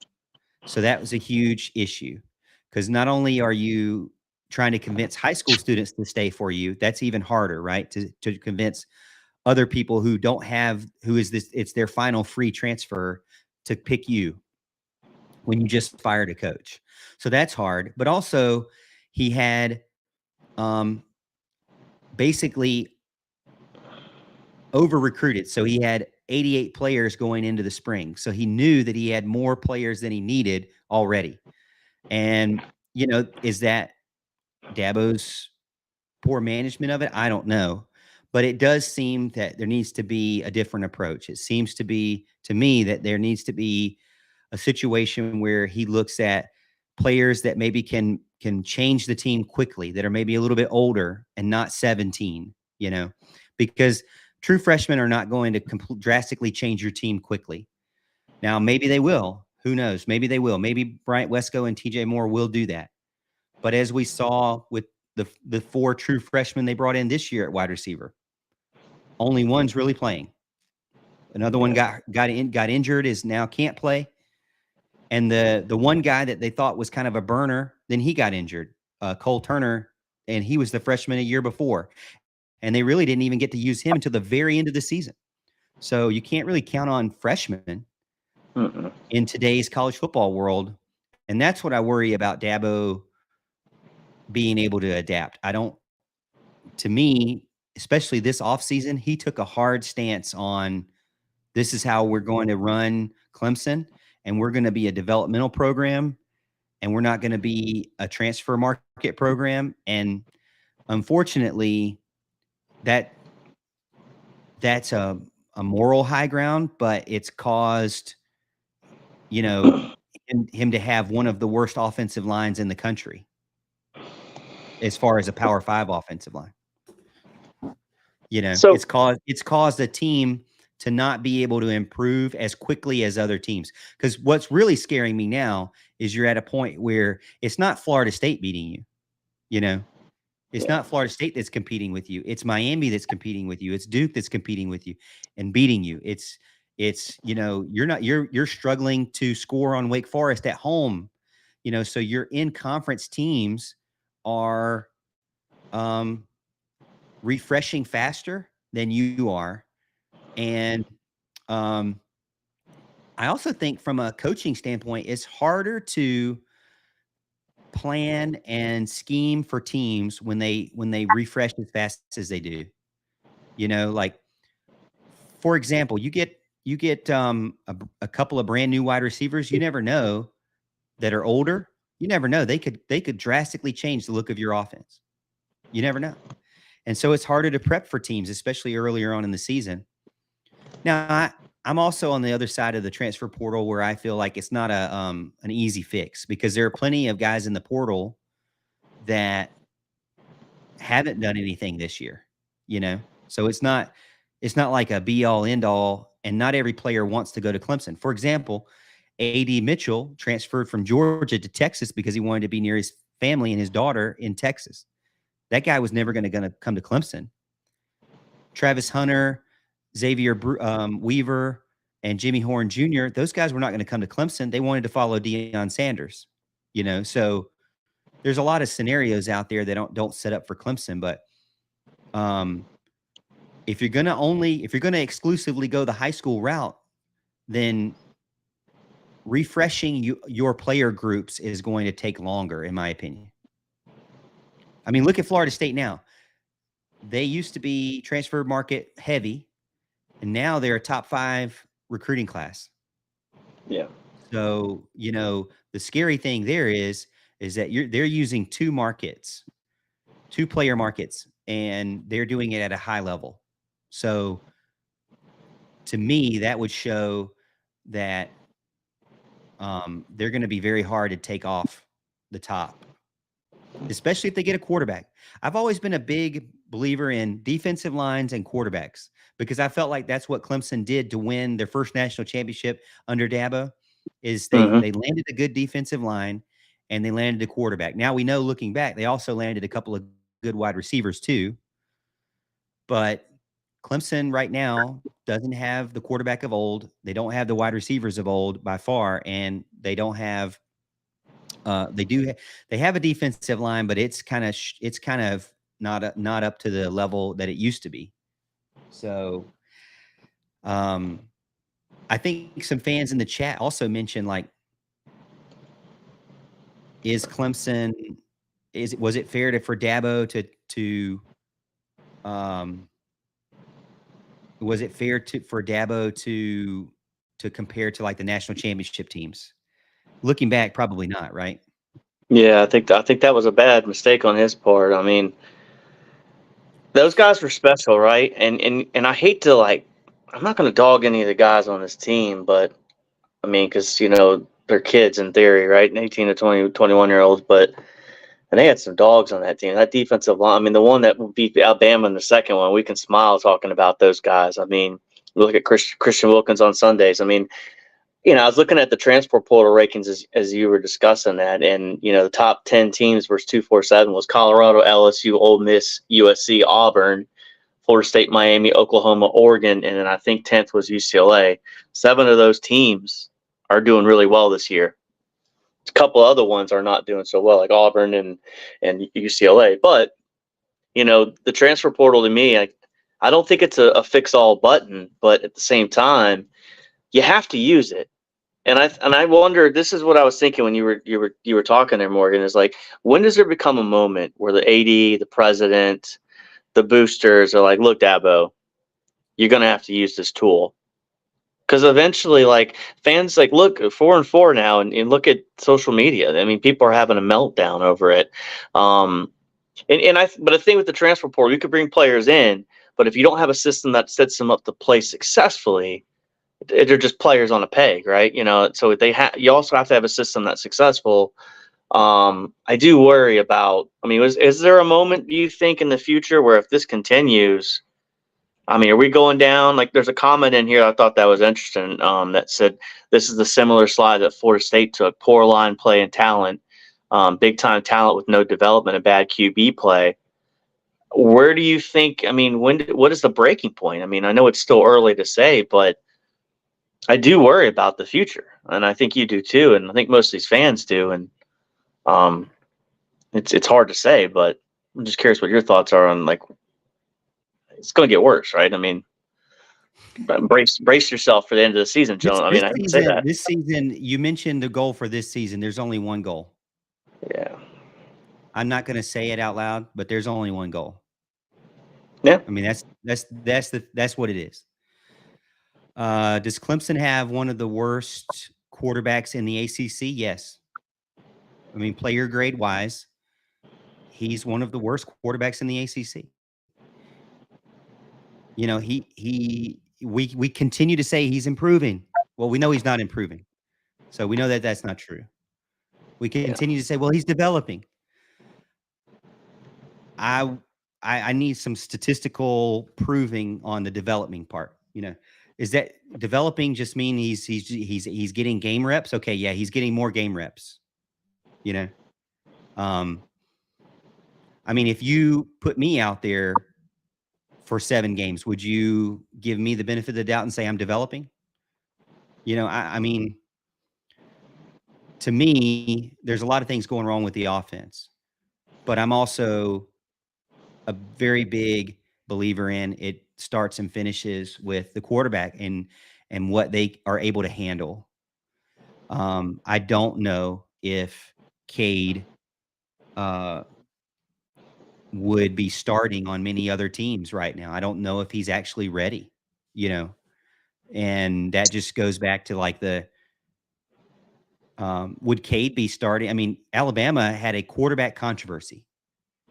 Cade wouldn't be starting on Alabama. Yeah. You know, I mean, let's be honest here. You know, would they wouldn't even play Tyler Buckner, who had success at Notre Dame. You know, Kyle McCord. He's a guy. Now, these guys are older. They're in their third year, so maybe they'll give him a benefit of the doubt of being a sophomore. But, you know, I think it's not just stats, really. I think the thing that concerns me is just the situational decisions that he makes. You know, doesn't run when he should run when he runs when he shouldn't. I mean, on 4th down slides 3 yards short. I mean, there's things that happen. Like it was 1st down and he rolls out to the sideline and gets chased to the sideline. And at the very end, instead of reaching out for 2 yards and stepping out for 2 yards, because the guys were behind him, instead of stepping out for 2 yards, he throws the ball out of bounds at the very end of the play, right at the sideline. And it's like, it's stuff like that they eventually got to 3rd down, and it was 3rd down and 8 instead of 3rd down and 6. Or no, it was 3rd down and 6 instead of, it could have been possibly 3rd down and 4, which is a different scenario. And so it's just little things like that, you know, especially you saw it pretty bad in the any of the overtime. You see it in the 2-minute drill situation. It seems more frantic. It seems, I mean, he checks down. There was a time last game he checked out into a wide receiver screen that was immediately blown up by Miami. He checked into that. He goes up there and he checks into a quarterback run, I think tonight, that did nothing. You know, it's like, I don't know what he's seeing, but it doesn't make a lot of sense to me, you know. Last question. And Dylan also talks about Ty Simpson's not playing. Ty Simpson was one of the guys they recruited originally. You know, at the start of they recruited him a little bit earlier than Cade. But yeah, so it goes kind of, I don't know where he was angling that, but I would say that kind of proves, you know, Cade is starting much younger than some other people around him. Tell me what you think, and while you're thinking of your while you're giving us your thoughts, let me look at that recruiting class of quarterbacks and see what they're doing right now. Yeah, there is something to say for the age of a quarterback. That absolutely is 100% right. And I think I've made a lot of jokes about college football and the COVID years and the play 4 games and you can sit the guy out. And then, people talk about Michael Penix, for all these NFL types and everything. Well, Michael Penix is close to 24, 25 years old. He should be tearing people up. Like Hendon Hooker last year, you'd expect a 25-year-old to go in and play efficiently against 18, 19, 20-year-olds. So I look at Cade, and Cade's kind of like what we used to have back before college football got this massive red shirts and all that stuff as far as like the 4-year portal and all that stuff. He's kind of like an old school, like you had to develop these guys, so but I do agree with you. Like there is a lot of times his situational awareness is just not there. And there was a couple of times tonight where I was like, please run the ball. And he decided to throw it away or he threw it in a double coverage. There was times where he should have thrown it, but he ran it.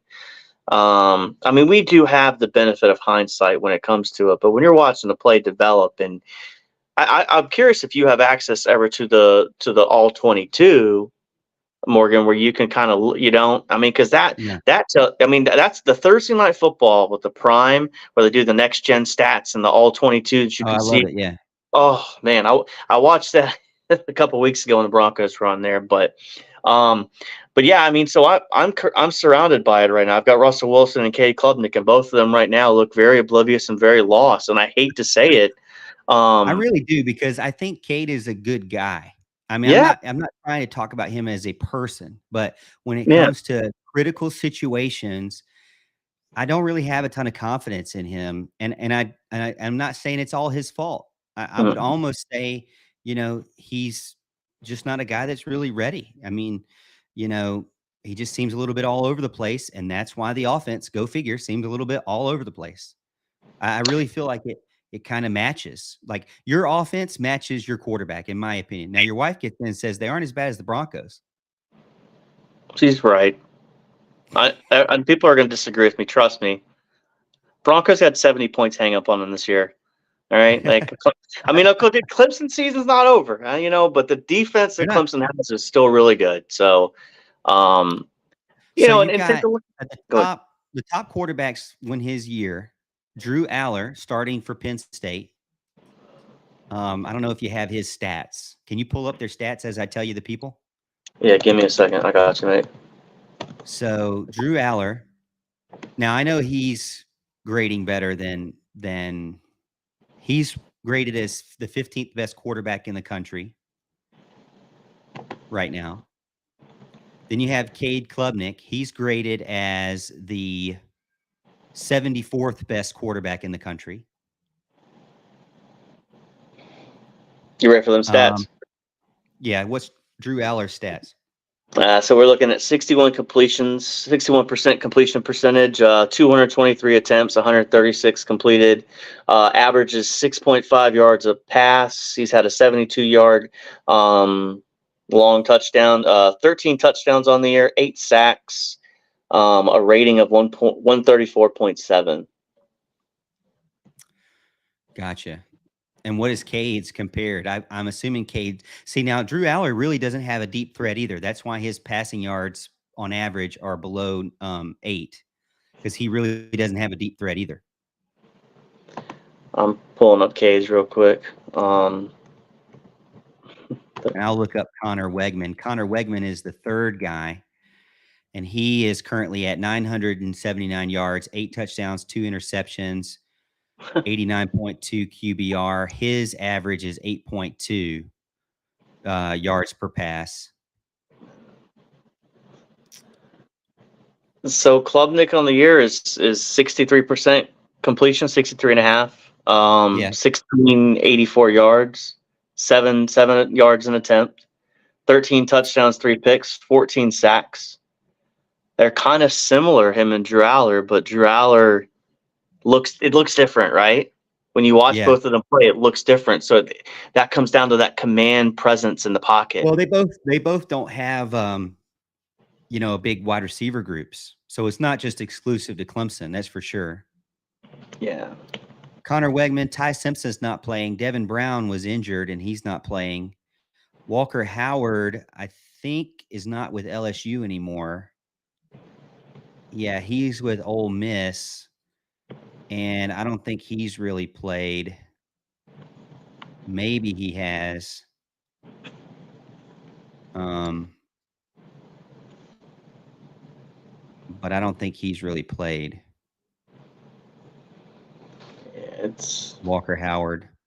And then your next one is Gunnar Stockton. He hasn't played. Nick Evers, he hasn't played. Malik Murphy hasn't played.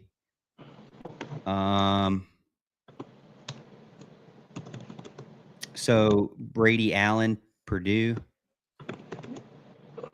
I don't think he's played either. I don't know if he's played. Hudson Card's been playing for them. He actually transferred to Louisville. So he left with his coach. So of the top 10, I mean, the top of the top are playing with mixed success. Penn State, Clemson, Texas A&M are playing. The rest are not really playing. So of the 5-star guys, the only 5-star is not playing is Ty Simpson. So I think the answer to this, Morgan, this comes with the quarterback position. It's just a thought. So you're probably going to have to bring in a transfer portal quarterback if you can't get one in the class, just for the competition aspect of it. You know, and you got someone a little bit more older that can help him out. You got Paul Tyson in the room, but it's just maybe it's not work. I don't know. Paul Tyson may not be a coach, right? I just think you need something for the competition aspect and accountability. So there's that little like extra like desire. I mean, I'm not saying K doesn't desire, but you know, there's competition. I mean, look back at some of the teams Clemson's had. The competition was there, and I think the transfer portal does shy to lack of competition. So if I can't start, then I just hop into the portal. But that may be the answer this year, because I am very scared that we might see a mass exodus of players. I really am scared that I think they lost 12 to the portal last year. I mean, it could be upwards of 20 this year. That, and I could be thinking worst case scenario, but we don't know at this time. But it's yeah. But so Troy Stellato came out and said, we're Clemson at the end of the day. We shouldn't be 4-4. It's not my standard. It's not our standard. We expect to win every game. We still got 4 regular season games and a bowl game. Isn't it crazy how Troy Stellato has come on after all the adversity he's fought through? Mm-hmm. Now he shouldn't take a bowl game for granted, no. because they got to get to that point first.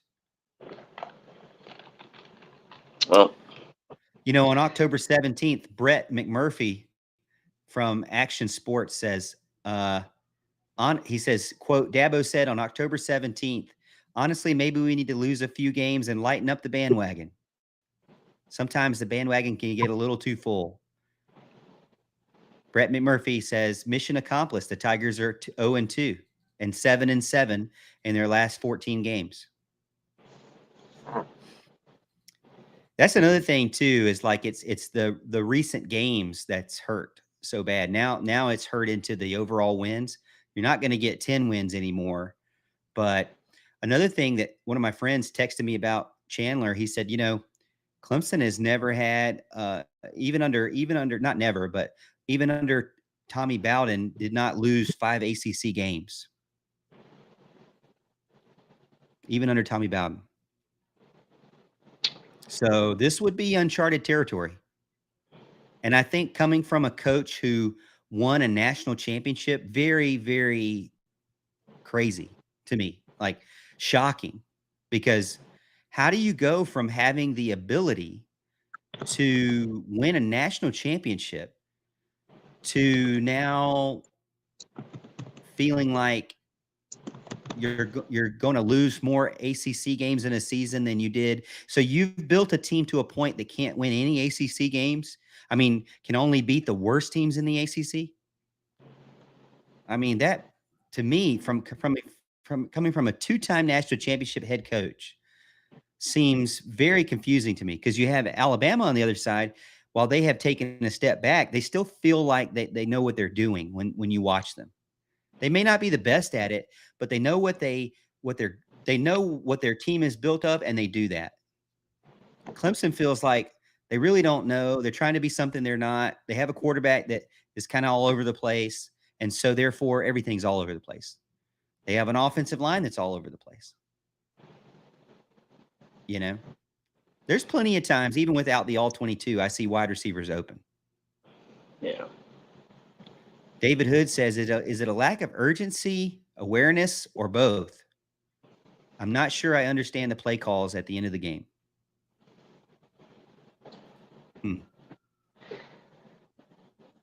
Yeah, I was looking at Bear Bryant record. You mentioned that the urgency.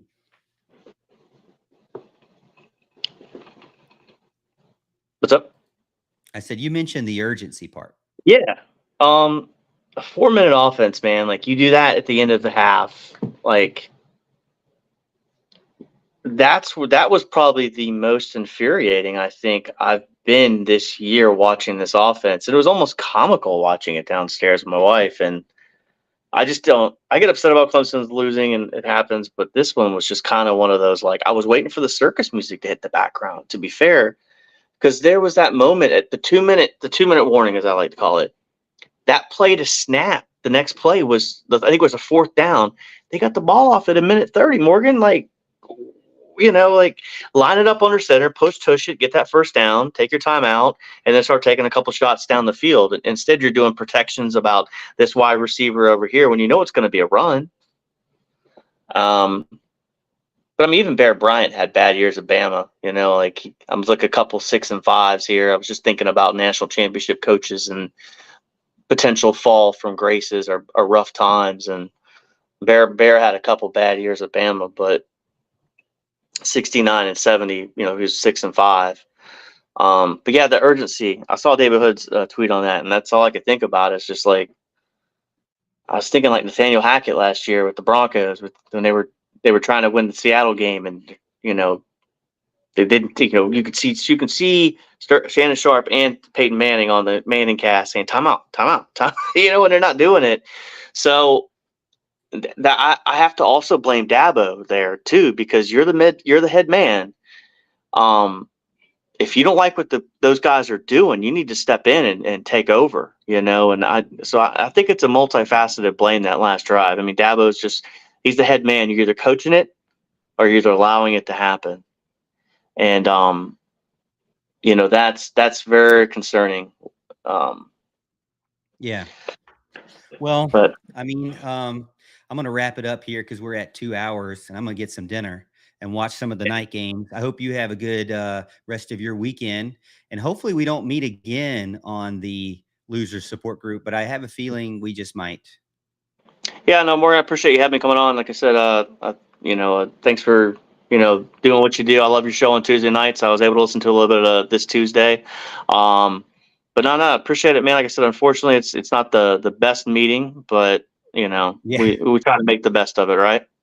Well, thanks for everybody getting in the chat as well. And, we appreciate everybody. We're going to end the stream now. Clemson on the verge. They're trying to. We do not know if they will win enough games to make a bowl game with a head coach that took them to 2 national championships, 4 national championship games, 2 won, 2 lost. That we do not know, or excuse me, 3. We do not know if Clemson will make it to a bowl game just a few years later. Crazy to think, right? All right. Well, hey, I hope you got everything out. If you haven't gotten everything out, go ahead and throw it at me over on Twitter at The Morgan T Show. And as always, Tiger fans, we'll see you at the top of the hill.